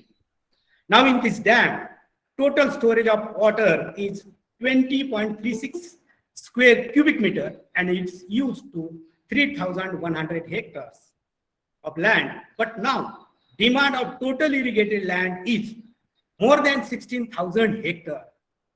Their farmers are not satisfied. There is pressing demand for improving irrigation system. 17 villages are beneficiaries of this dam. This is the dam side and 2 canals are here. This is the location map of the site. Actually, this dam's construction is means work is on the dam. It began in 1897 during the British rule. Because there was a drought then. British rule is not given anything free. In our India, many people have different amounts in their accounts. This is not good for future for India. And that time, means drought have happened and British have started the dam's construction. But after some days, the drought has gone But after that, many times drought have been on that Konsila, means 1899, 1906, 2000, 1922. But that dam's construction is started but not completed. And 1947, India became a freedom. And then in 1952's drought was a big drought which happened in our Maharashtra. And that time, the Maharashtra government have started its dams construction. And 1955, the dam is completed. And after that, near about 65, 1957, the two canals have constructed and irrigation have started. And that the water from this dam will cover a maximum area of near about 3,100 hectares. But at present, this dam has an area near about 20,000 hectares. This reduces water availability. People do agitation. But since there is no water in the dam, the government cannot do anything. So I come up with a plan, which is if we can close the canal and take the water out of a big pipeline. After that, every farmer will get water for this crop only through drip irrigation. This will reduce 40% evaporation and 10% percolation. It means that we save 50% water. For this, all this will be handled from one root, and for this, GIS GPS system will be used to develop a irrigation control system. This means that if a farmer breaks a pipeline, suppose someone farmer breaks pipeline, and we have analyzed online. Therefore, this water will sufficient for 20,000 hectares.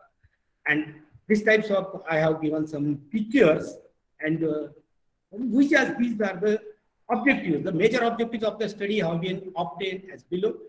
To study physiographic setup at micro level, because this is the geographical study, so I have taken a physiographic setup at micro level.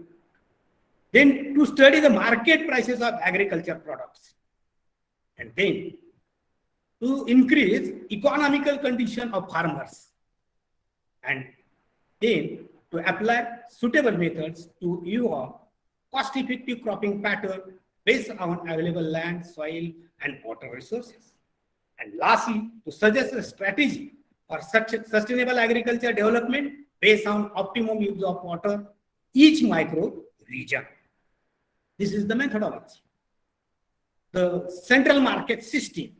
A central market should be the main wholesaler, fresh fruits and vegetable market serving of same city, namely Pune Central Market, provide an efficient and effective wholesale marketing distribution of ensuring consumers will have ready access to fresh fruits and vegetables.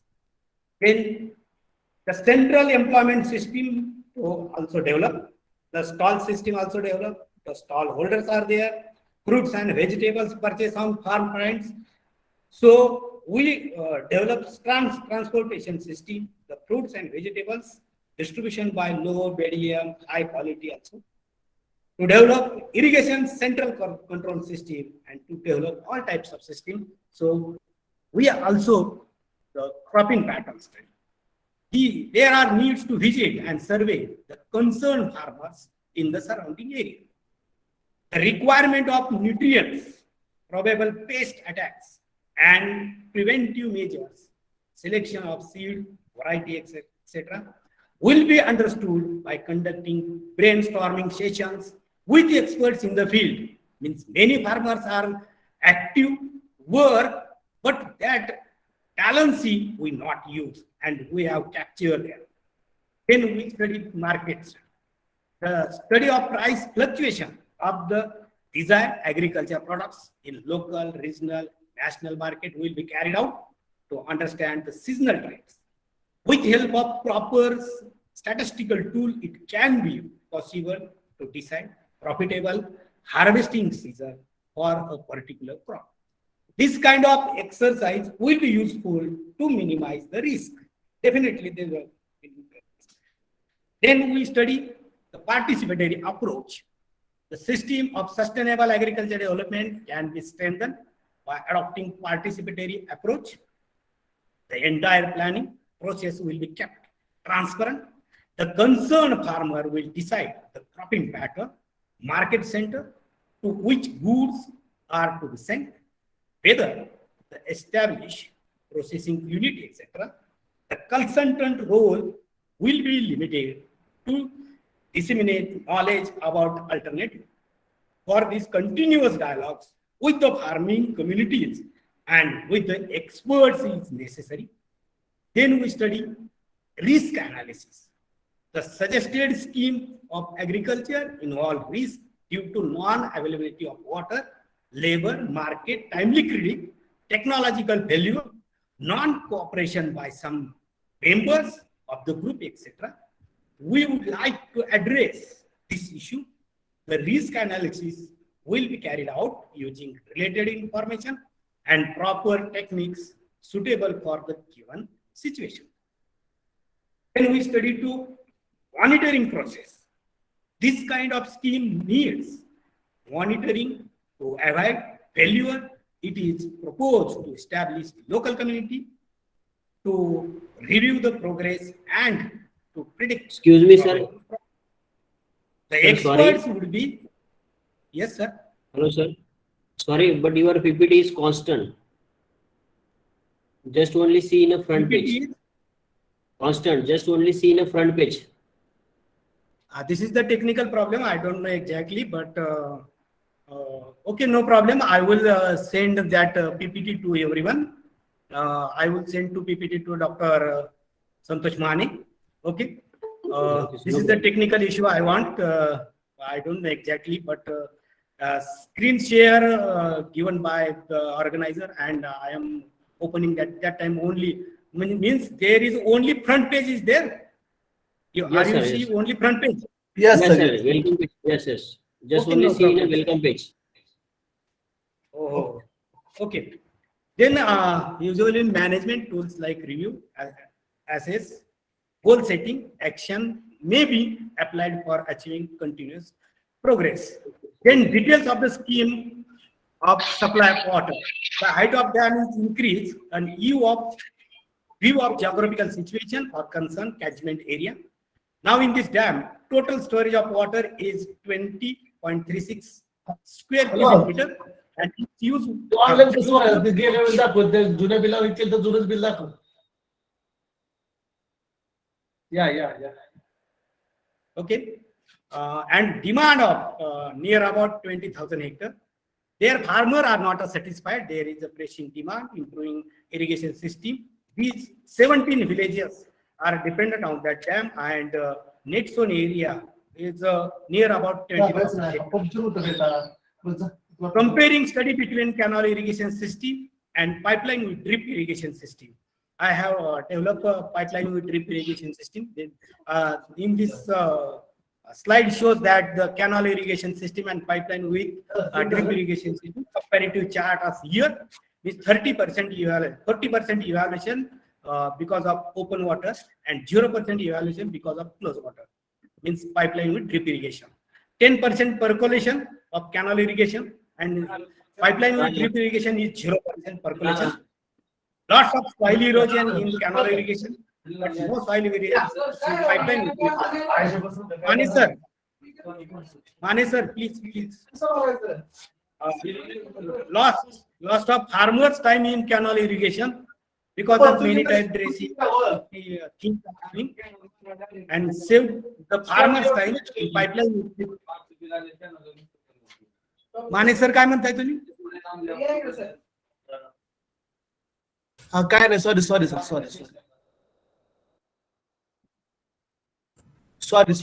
In this, okay, no problem. In this chart, comparing study between canal irrigation system and pipeline with drip irrigation system, 30% evaporation of canal irrigation system, but pipeline with drip irrigation 0.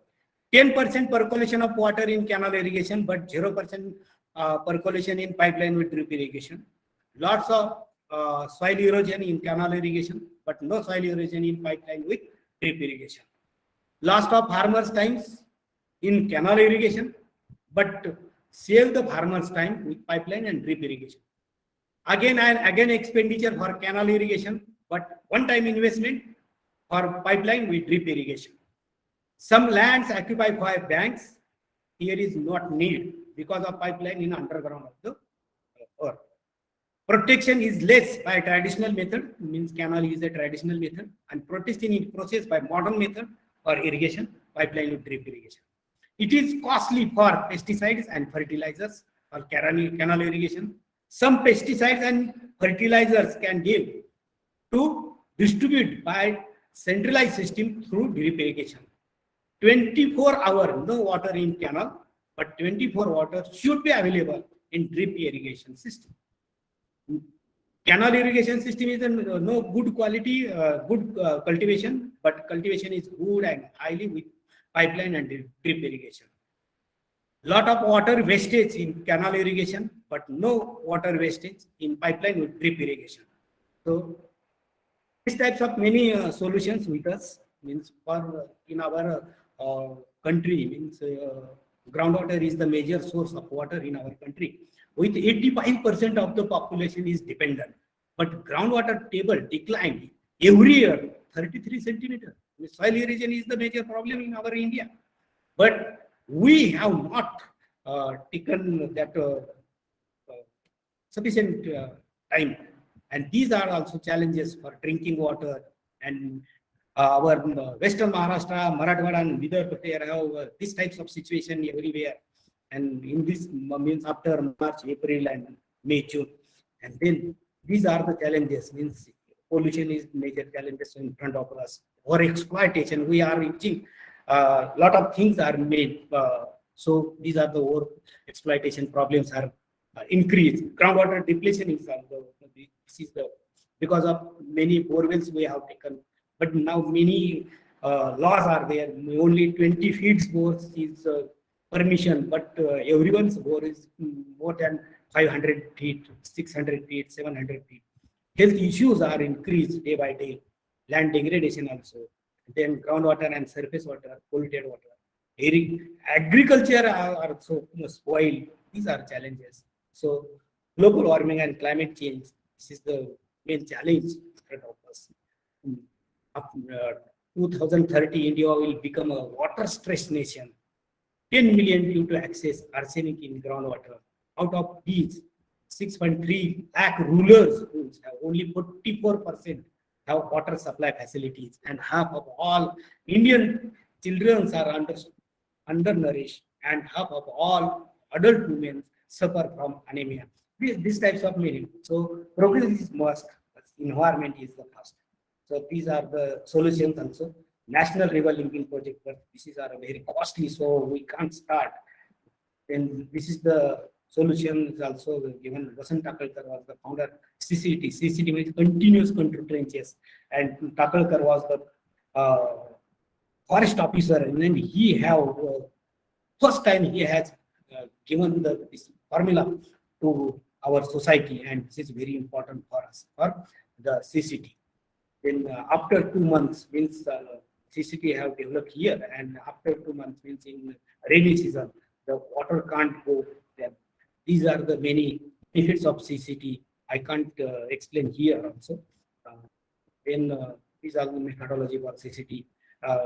Vasant Takalkar have given training to our many professors, and actually these are the NSS professors also, program officers, and which types of methodology using they are creating and awareness among the local community about the benefits of CCT. And actually he was with us.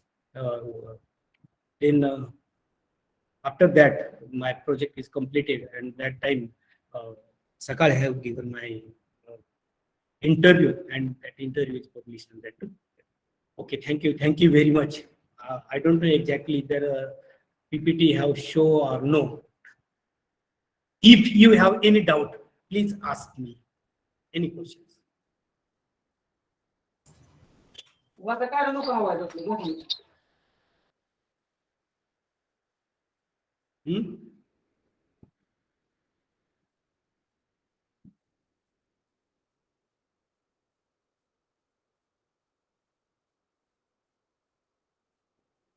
Thank you, sir. If you have any doubt, please ask me.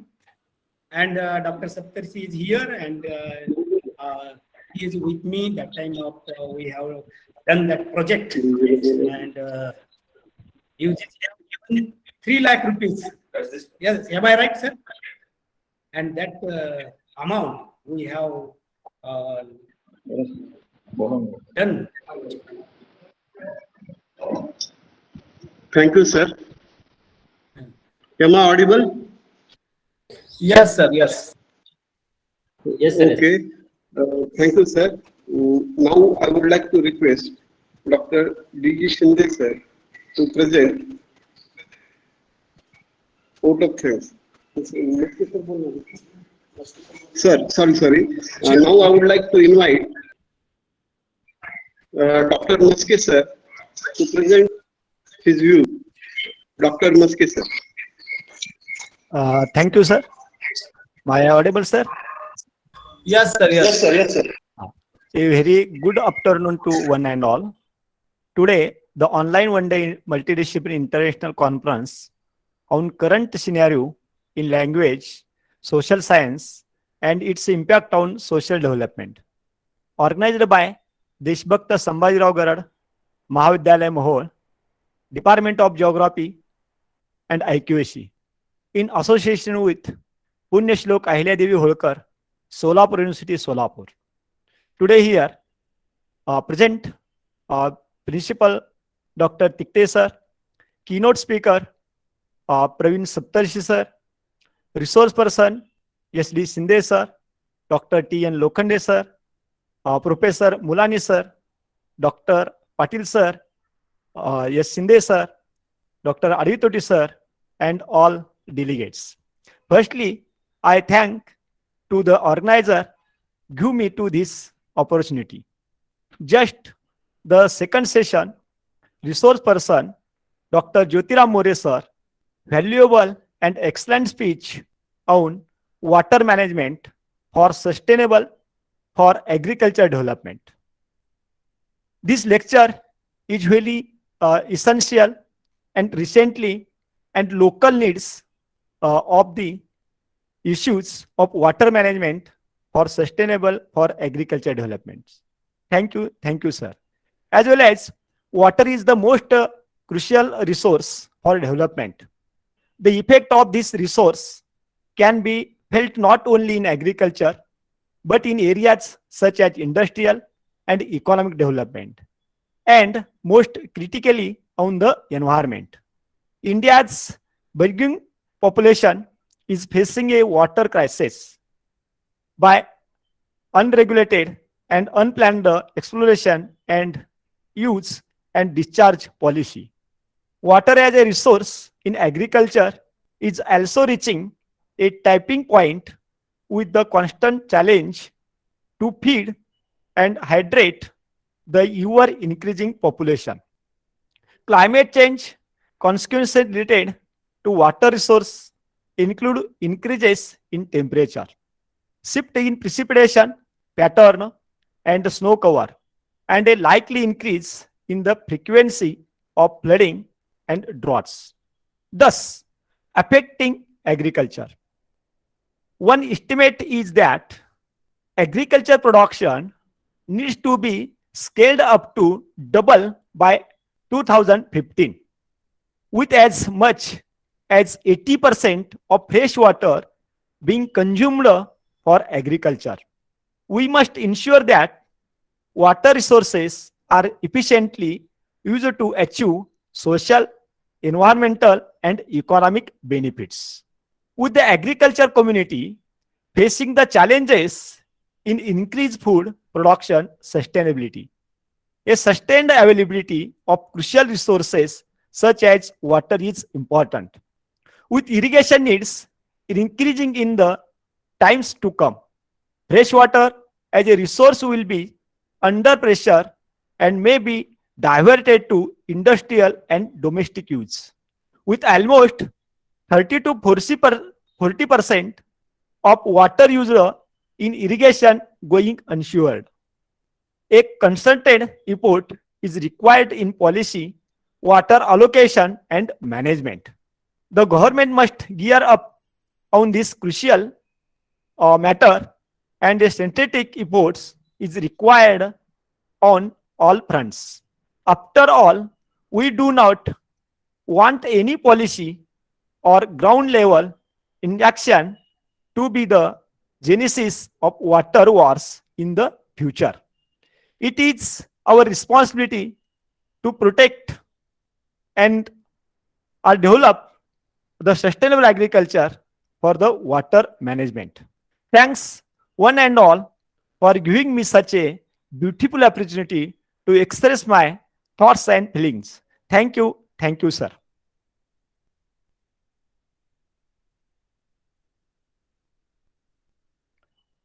Shinde sir.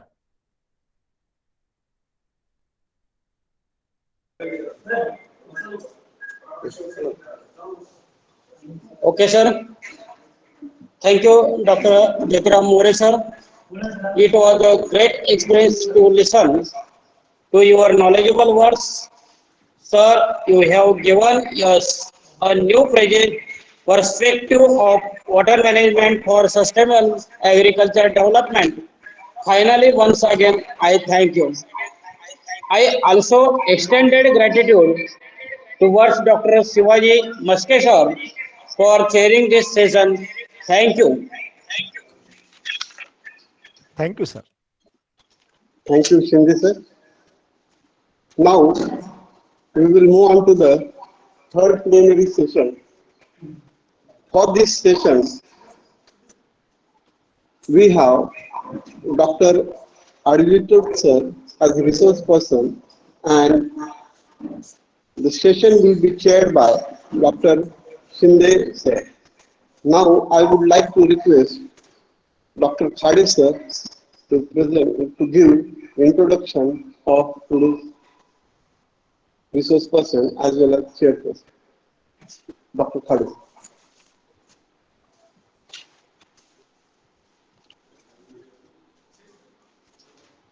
Good afternoon to all. I stand here to introduce resource person Professor Dr. Aditot ESC. Aditot sir is working as professor and head of department at Geography Department, CB Khedgi College, Akkalkot since 1988. Sir was awarded doctoral degree PhD in year 2006. Sir has worked as diverse member in geography at Punyashlok Ahilyadevi Holkar University, Solapur. Sir has also worked as NCC officer at Khedgi College, Akkalkot. Sir has published 6 books. Right now, 7 students are doing PhD under the guidance of Aditot sir. Sir has completed 3 research projects sponsored by UGC. Sir has published 24 research papers in national and international journals. I welcome on the behalf of Deshbhakta Sambhajirao Garad Mahavidyalaya, IPSC and Department of Geography to this one-day multidisciplinary international conference. I also introduce Dr. Shinde Yenji sir, Professor and Head of Department Geography, DBF Dayanand College, Solapur. Sir, working as Academic Council Member, Punyashlok Ahilyadevi Holkar, Solapur Vidyapith, Solapur. Thank you. Thank you, sir. Now, I would like to request resource person of this session, Dr. Aditya sir, to present his views. I request Dr. Aditya sir. Okay, sir. May I audible? Yes, sir. Okay, very good. Very fine afternoon. Today it gives me an immense pleasure on the occasion of one-day international conference organized by Deshbhakta Sambhajirao Garad Mahavidyalaya, Mohol, and Punyashlok Ahilyadevi Holkar, Solapur University, Solapur. The theme of the conference is very relevant nowadays.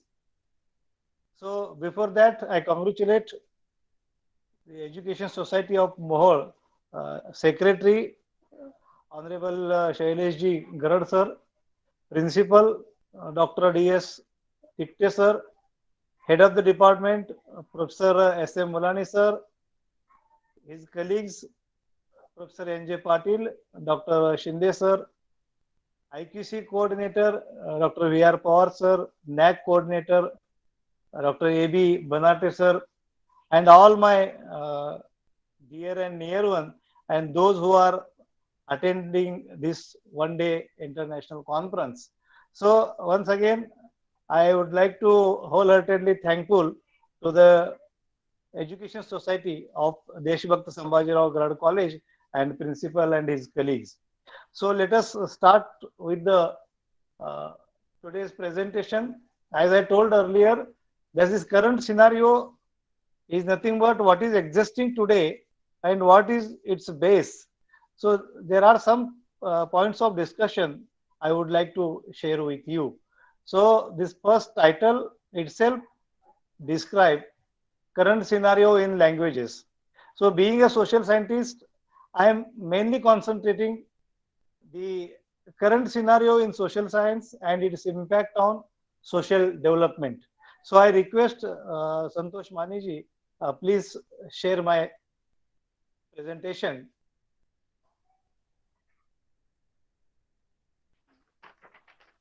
Santosh Mani sir, please start it. Sir, you continue some technical issue. Sir, you continue. Shortly, I share. Okay, you have to share. Let us start with this one. So, what is mean by this current scenario? Who are the stakeholders of these current scenario issues? So, as far as my knowledge is concerned, there are certain fields, the experts who are working in particular fields, they belongs to anthropologist.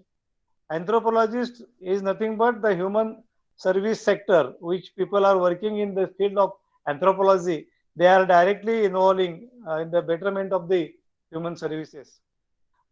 Then second one is archaeologist, those people who are always giving the historical explanation, and on the basis of historical explanation, how the today's current scenario is working in and around us. Later comes to my discipline, that is geography. We geographers are always concentrated on spatial phenomena. That is one area, one region, one place is totally different from another area, and cultural aspects, economic aspects, sociological aspects. In all respect, we concentrating the spatial phenomena, how they are differ from one to each other, and how the geography is working. Our geographical factors are relevant to that one.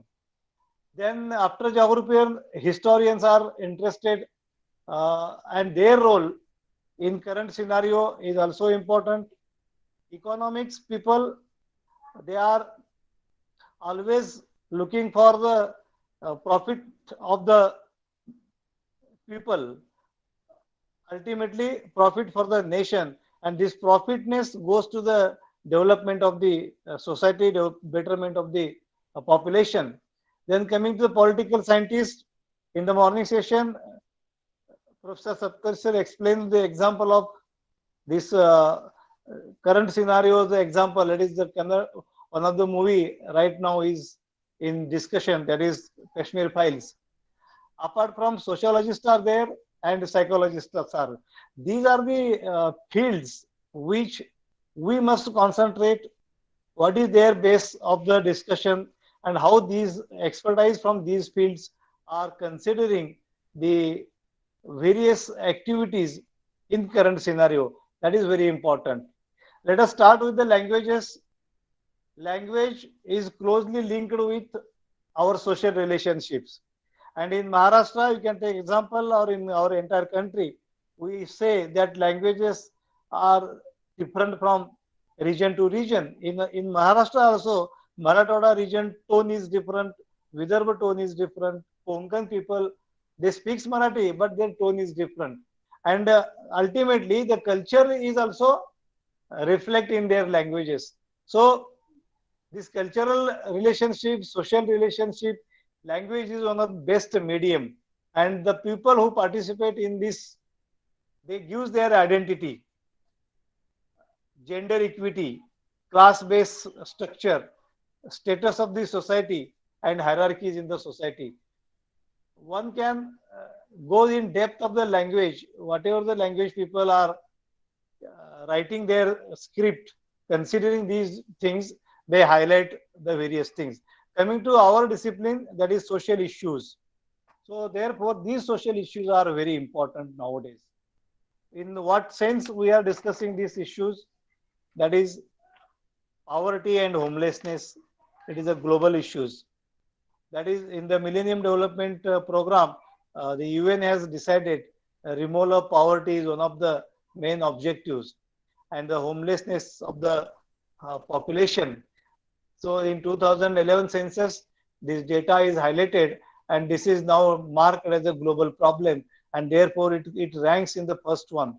So the social issues in current scenario, how we deal to sort out the problems, how to sort out the homelessness, to provide the homes to the those who are not having.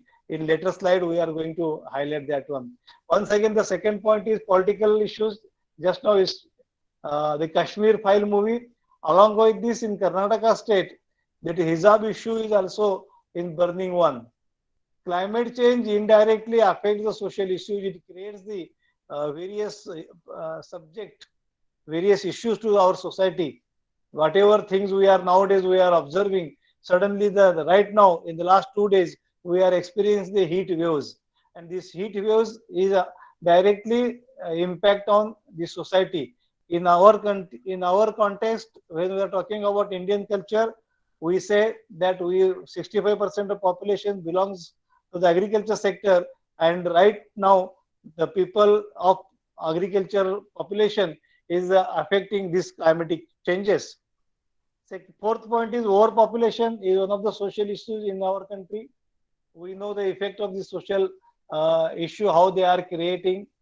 Any subject relates to the overpopulation. Then immigration, the another point which we all social scientists must concentrate this one.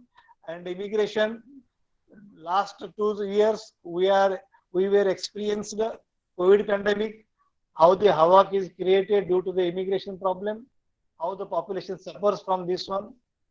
Then now, just now we are experiencing the war between Ukraine and Russia, and we brought the n number of students from the Ukraine, those who were admitted there for the study purpose. So such type of issues we address to the society, and what its a direct impact. Later on, we are discussing in depth. Then civil rights and racial discrimination is again one more issue. Gender inequality. In the first time, it was addressed in 2001 census, 0 to 6 population, where female ratio is very poor, and therefore from 2001 onwards, central government as well as state government is addressing these issues. So the slogans we learn, school chale hum, male, female, boys and girls are equal, save the girl's child. Such type of slogans we address in various ways. Healthcare availability, still a question mark. There is a huge infrastructural gaps in healthcare facilities. Then childhood obesity, this is another new problem we are facing. And last one, the social issues when we are talking about mental health. These all are current issues we must address. In 2011 census, as a part of this census, we find out that various families are having mental health issues. Each one in the family is having this mental health. This is not an open issue, that is hidden issue, but in families, people are experiencing such type of issues, mental health issues. So coming to the all these, whatever we discussed so far, we come to the main aspect, that is social capital. This social capital directly linked with the creativity of the population. As far as student community, as our faculty community is concerned, how we are addressing the social issues and how we are creating all these address, and through these one we put the research base in the part of creativity, how it is possible. So let us take what is meant by social capital. Social capital is nothing but it involves the potential of individuals. Write down this or make underline. Potential of individuals means as a teacher, as a lecturer, we directly linked with the students community.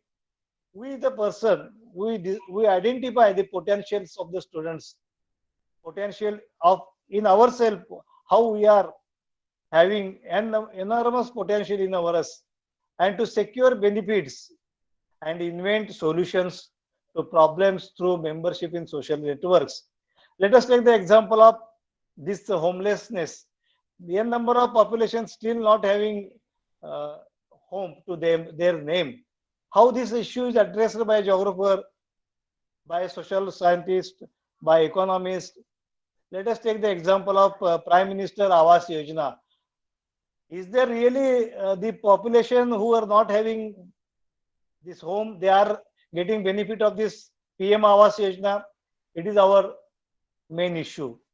Take the gender inequality issue is there. So we must address considering the social issues in society, and we have to find out the solution, how to identify the solutions to the problem and what is the exact solutions, all these.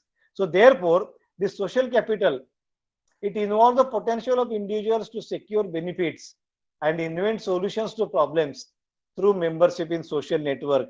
Social network is a wider term. So we connect the society in one or other way, and we have to address the issues in betterment of the society. Then coming to the social capital, what it contains? It contains number one is spirituality culture, that we must punctual in our duties. We must spiritual it means it is not a religious term. It is the that we are the person, that is teacher community, is a faculty, is a society member who is directly responsible for the betterment of the society. We do our duties in a particular way, punctual way, and take the care of the disadvantaged society, that is marginalized sections of the society. That spirit is important, and through that spirit, we have to start writing in a newspaper, writing an article, writing a book, addressing the issues in various seminars. And I know this current scenario is very useful to the new young geographers, economists, to take the issues in that connection. Then coming to the second point, social network. As now we are talking about social network, is nothing but the trustworthy of the society and safety of the society. That in we still need the trusted persons during the difficult times. That is, in society we observe that in our group we are not finding the trusted population in difficult times, particularly if we are having financial problem. No one can support, very rare population support to us. So we build the trust in the society and safety of the society. That is very important in the nation building. Then coming to the fourth one, so citizen power and productivity. That when we are talking about the betterment of the society, the citizen of the country is always accountable to the nation. Whenever nation gives the various development programs to the population for the betterment, that we took the issues in a right way. Citizen power is nowadays essential to work in that direction, and then only productivity increases. If we are making time pass here and there, and we are not talking about the productivity of our community, then again the question mark is there. So citizen power, it means the population who are responsible for the development.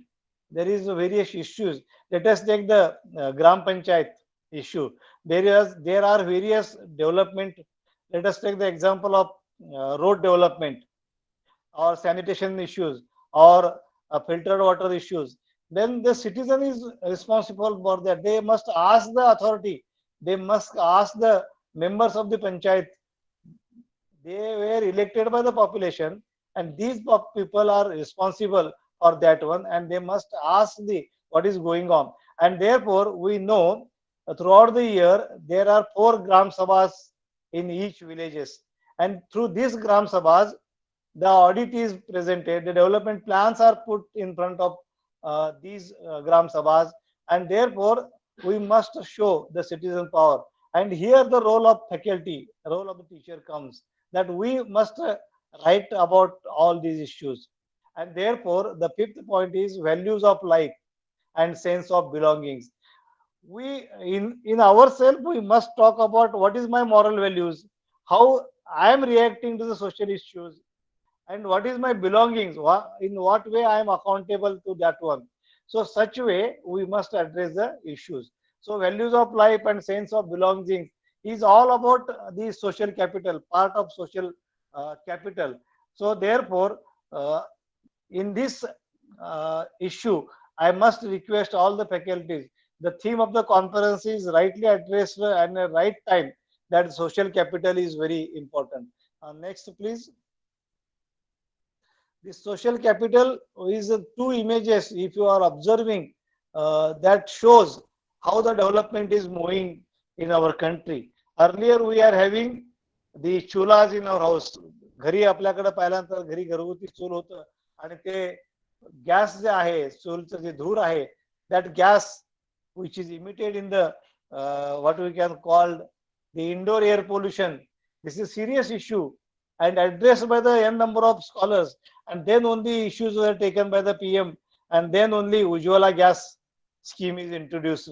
And through this Ujjwala gas commission, sorry, Ujjwala gas scheme, the gas is cylinder and that shaggy stove is provided free of cost to the marginal sections of the society.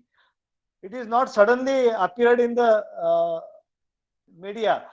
Before that, there are social scientists, there are economists, there are geographers who were worked in this one. See, such type of issues are there, and therefore government has taken this issue and addressed this issue in proper platform, and this brings to the management issue, and automatically environmental resource we save, and economic growth and human well-being is restored. So this human well-being, here we say that instead of using chulas, gas, we are using, that a lady is using gas. It means that they are saving their health, their economic point of view, and ultimately, again, we are concentrating the human well-being. So this human well-being is a next part of our discussion. We will take this issue. Next to these two images, what I'm my interest to discuss with you, that the social issues already are addressed by the various fields of subject, as we already talked about anthropologists, sociologists, archaeologists, geographers, languages. These two films issues our environmental issue, then social issues. The great showman of our industry, film industry, Bollywood, that is late Raj Kapoor ji, when he put this issue through these movies, Jis Desh Mein Ganga Bahti Hai. The name itself gives us the importance of Holy Ganga River. And after some years, again the same director is given the message to our country that Ram Teri Ganga Maili. So these two movies address the social issues, environmental issues, n number of issues, in what way our culture is moving. The various issues addressed in these movies, Ram Teri Ganga Maili and earlier Jis Desh Mein Ganga Bahti Hai. So next please. Various types of issues, we as a social science faculty members, and we correlate the development issues. Let us take the relationship between individuals and societies and development.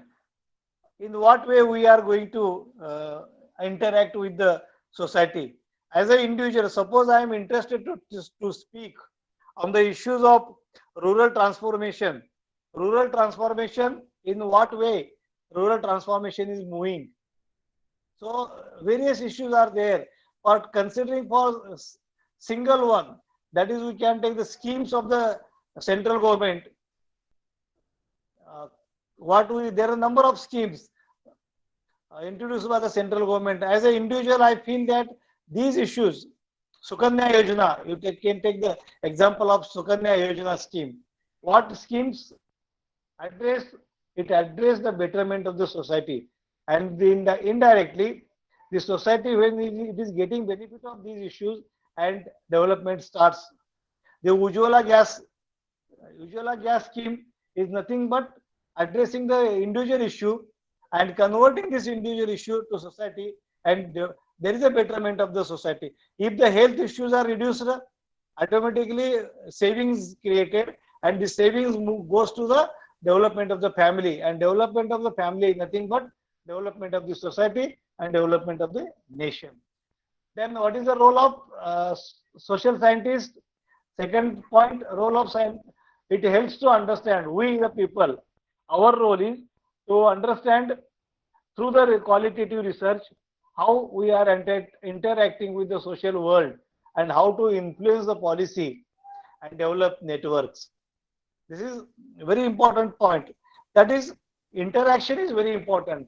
Not only geographers, economists, political scientists, sociologists. We develop a single platform where all disciplines members come gather at one platform and interact with the society, consider the issues. In the last 2-3 years, we are discussing about Unnat Bharat Abhiyan. This Unnat Bharat Abhiyan is nothing but the development of the marginalized sections of the society. Various schemes are there, and our role is to participate in that one and to put the issues and address that issues. And therefore, as a social scientist, our role is to interact with the government authorities, to put the issues and government accountability through the promoting the democracy. How to promote the democracy? That to develop the social pressure groups. Unless and until there are social groups in the society to put the pressure on the government starting from Gram Panchayat to central government, it means the government. So this social pressure is important, and this social pressure, when it works in a proper way, then only the betterment, the development will take place. Otherwise, we observe that various scholars, various political leaders address this issue. When 100 rupees is sanctioned for one scheme, it reaches only 15 rupees to the grassroots level. It is way back in when Rajiv Gandhi was Prime Minister, he was in an open speech, he expressed the downness of the society. What is the scenario? When we give the 1 rupees for the development, 15 paisa reaches to the betterment of the society. In such a way, if it is going on, then it is not possible to put the issues in a right way. Even though, as a social scientist, we must address the issues. This diagram, this figure express when well-being starts, we address all these issues. What are the issues? That land degradation issue is there. As far as agriculture community is concerned, that we are in a situation that land degradation issues are going on. Then inequality is there. This image explains that there is a huge multi-story building on one side, and in that building we are having slum population. Then disadvantaged population in another way. Then what is meant by the concept of welfare state? We must consider when we are talking about the current scenario, what happens to the concept of welfare state before this LPG? LPG means liberalization, privatization and globalization. उदारीकरण, जागतिकीकरण, खाजगीकरण हे येण्यापूर्वी आपल्याकडे सामाजिक न्यायाची संकल्पना होती. सामाजिक न्याय कल्याणकारी राज्याची संकल्पना होती, ती संकल्पना वे आउट झाली आणि आता purely we are moving towards the privatisation sector. In policy making, we are must, as a responsible citizen of the country, we must talk about all these. So what is this? All development is for the people. People are the ultimate and the only beneficiaries. Whatever the policy is introduced by the central government, right now we are talking about new education policy. In future, that is in the 2030, what will be the scenario of the education field, and who are the beneficiaries and who are the disadvantaged population in the new education policy. It is our duty, we have to address these issues. So development is directly towards meeting the needs of the people. And now we are talking about skill based education. Is it really we are imparting the knowledge, we are giving the knowledge to the student skill based sense? As far as my knowledge, theoretical base we are teaching the skill based courses. So development also contributes to capacity building of individuals. Skill based comes in that way that we must build the individual in multi-talented way.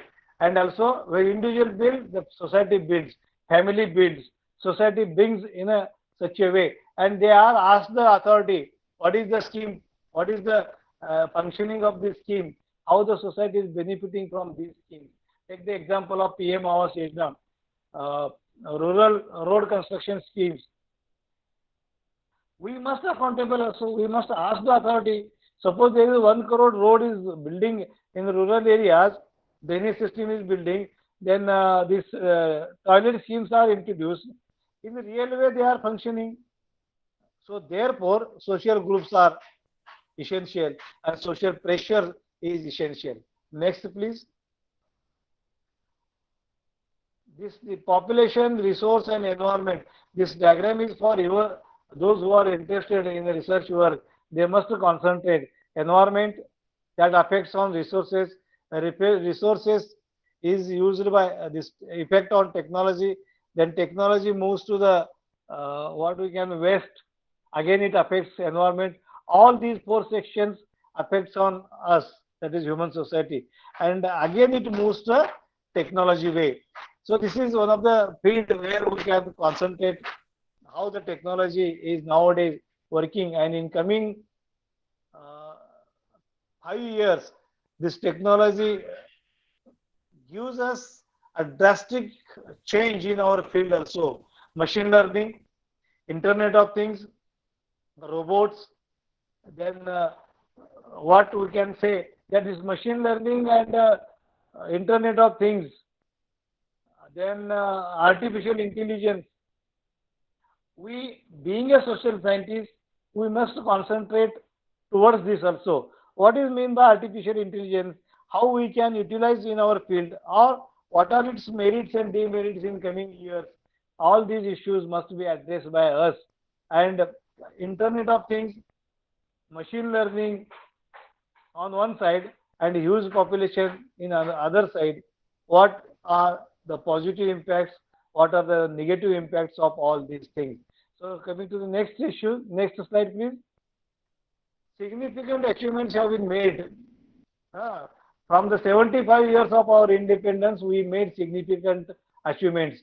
Being a social scientist, what I feel, or one can address these issues, that but achievements have been made, no doubt, but many people are being left behind.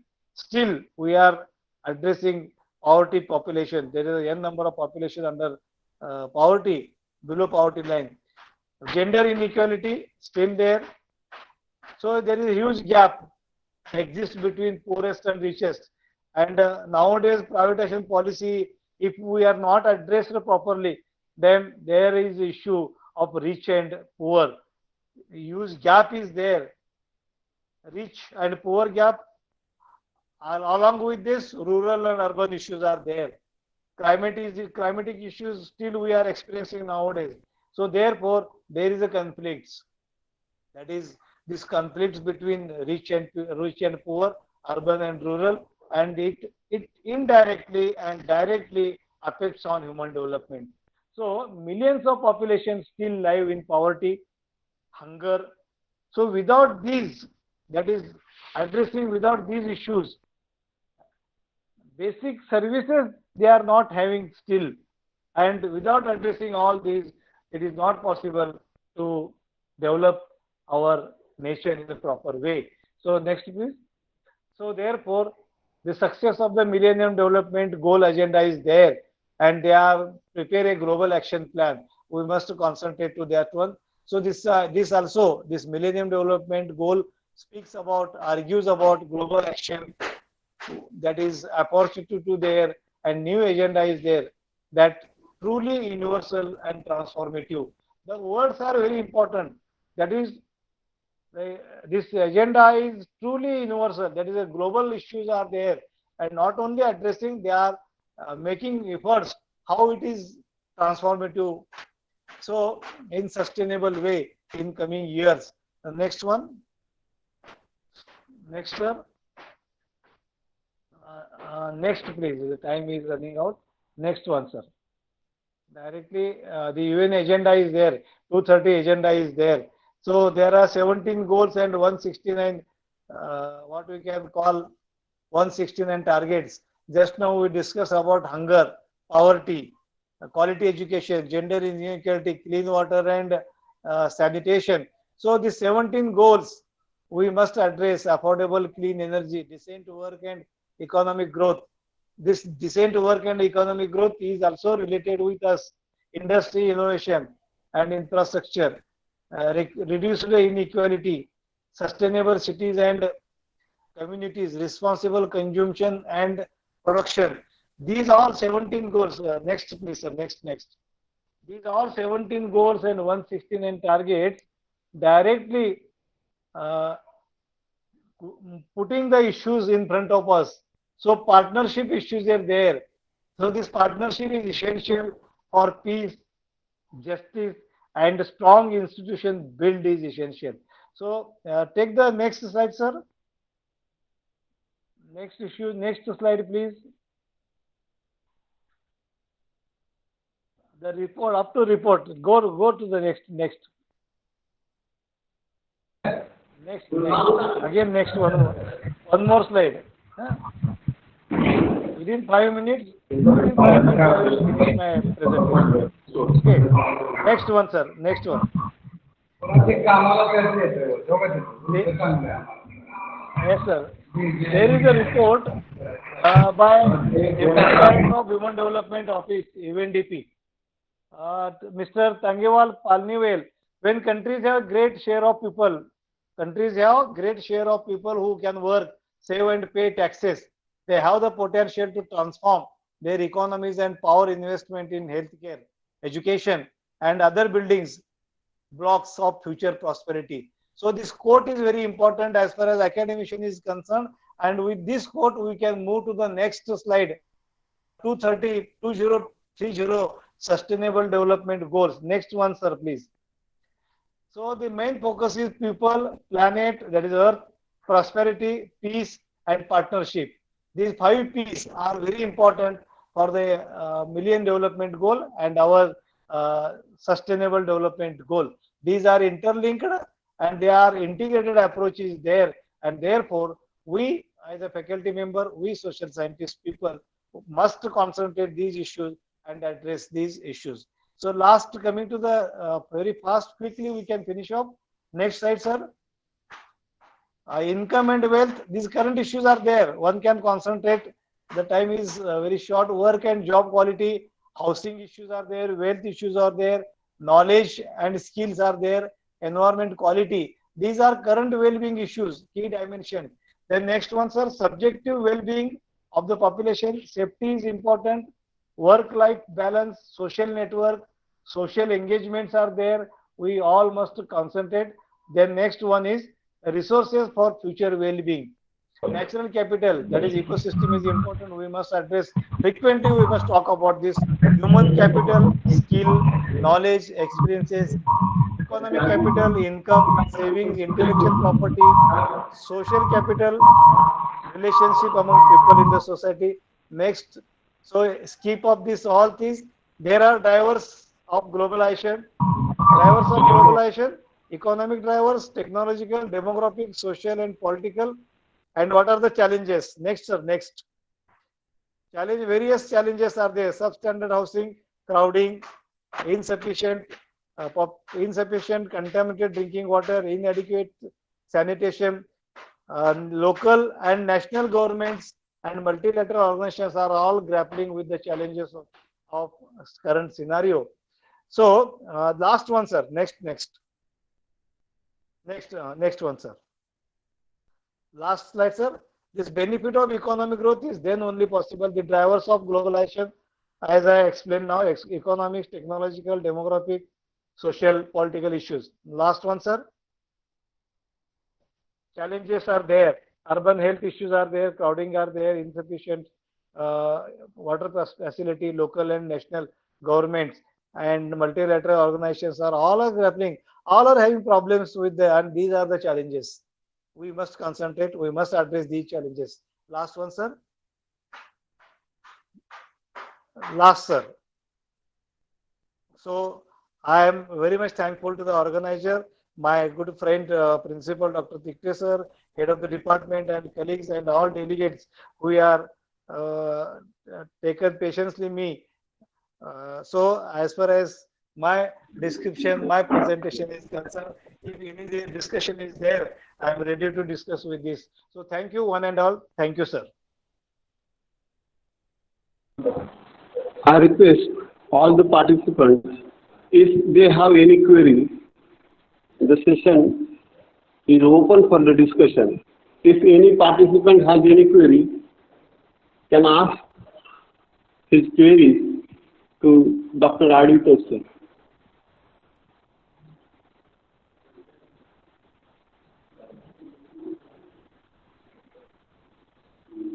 I think we don't have any queries. Now I will move on to the next. I would like to request Dr. N.G. Shinde sir, the chairperson of this session, to deliver his speech. I request Dr. N.G. Shinde sir. Shinde sir.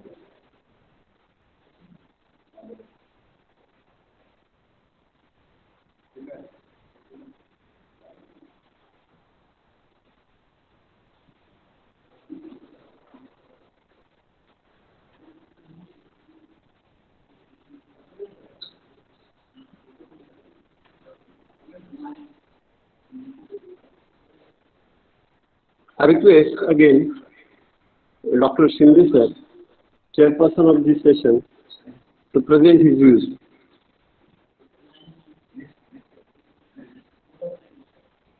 Okay, due to some technical problems, Shinde sir is unable to connect with us.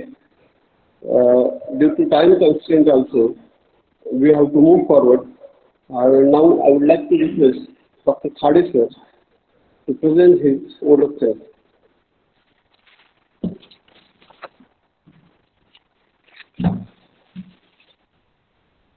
Thank you, Dr. Aditos sir.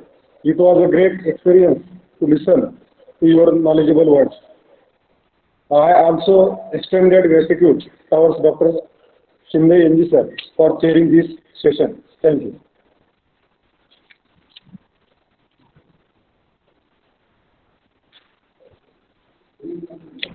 Thank you, Khade sir. Now the session moves on to the valedictory session, that is final session. For this session, we have chairperson, Principal Dr. Tikte sir, convener of this international conference, Professor Dr. Mulani sir, Professor Dr. A.J. Patil sir, Dr. Shinde sir, Dr. Khade sir, Dr. Pawar sir, as we have time constraint, we are cutting off the formalities as the organizer's speech has been delivered by Dr. Tikse sir. I directly move to the vote of thanks of this session as well as this conference.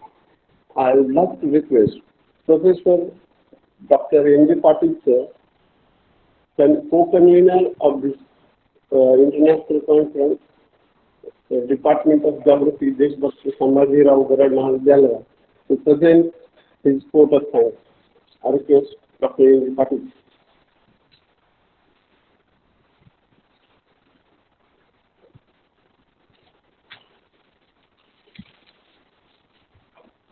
Good afternoon to all.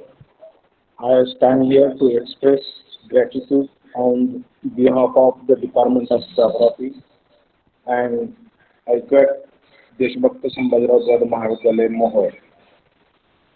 To begin, I sincerely extend my gratitude to Secretary Honorable Pratap Singh Garad and Honorable Praveen Singh Garad for providing us never-ending support and guidance. I also thank Dr. Praveen Saptarshi sir for giving us unforgettable keynote address. I would also like to thank resource persons Professor Dr. S.D. Sindhi sir, Professor Dr.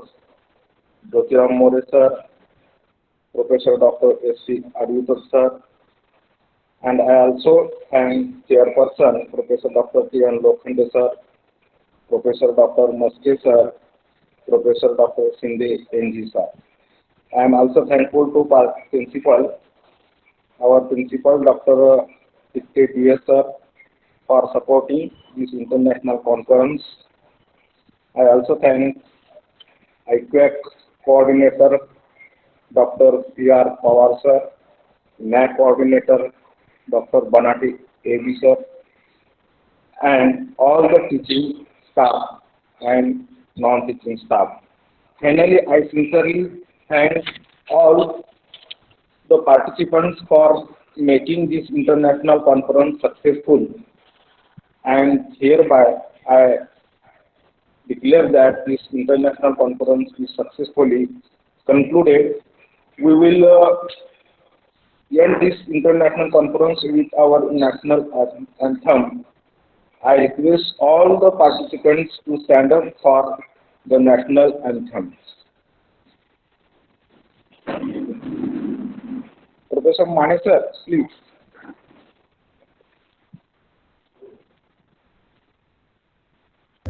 Jana Gana मन अधिनायक जय हे भारत भाग्य विधाता पंजाब सिंध गुजरात मराठा द्राविड़ उत्कल बंग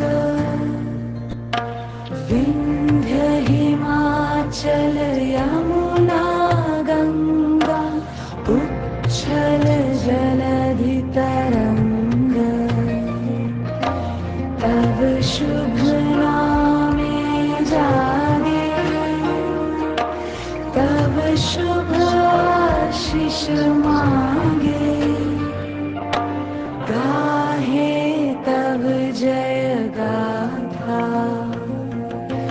जन गण मंगल दायक जय हे भारत भाग्य विधाता जय हे जय हे जय हे जय जय जय जय हे. Okay, once again, thanks to all of you.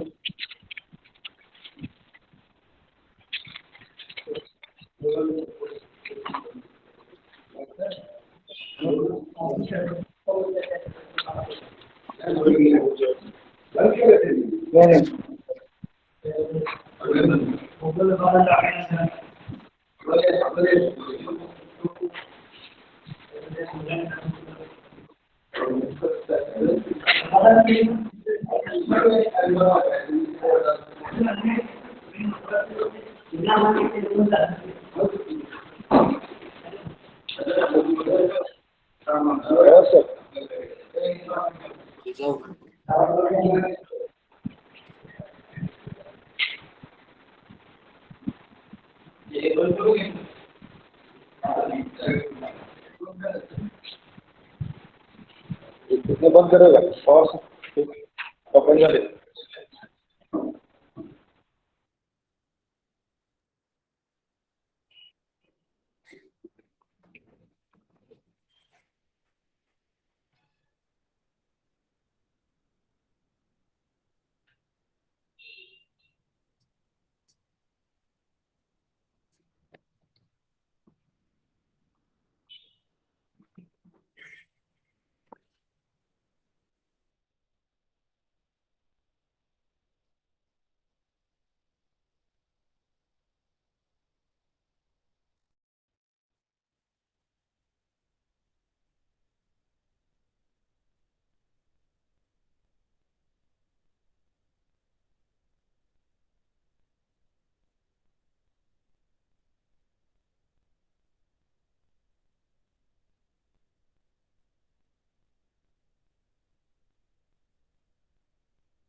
Okay.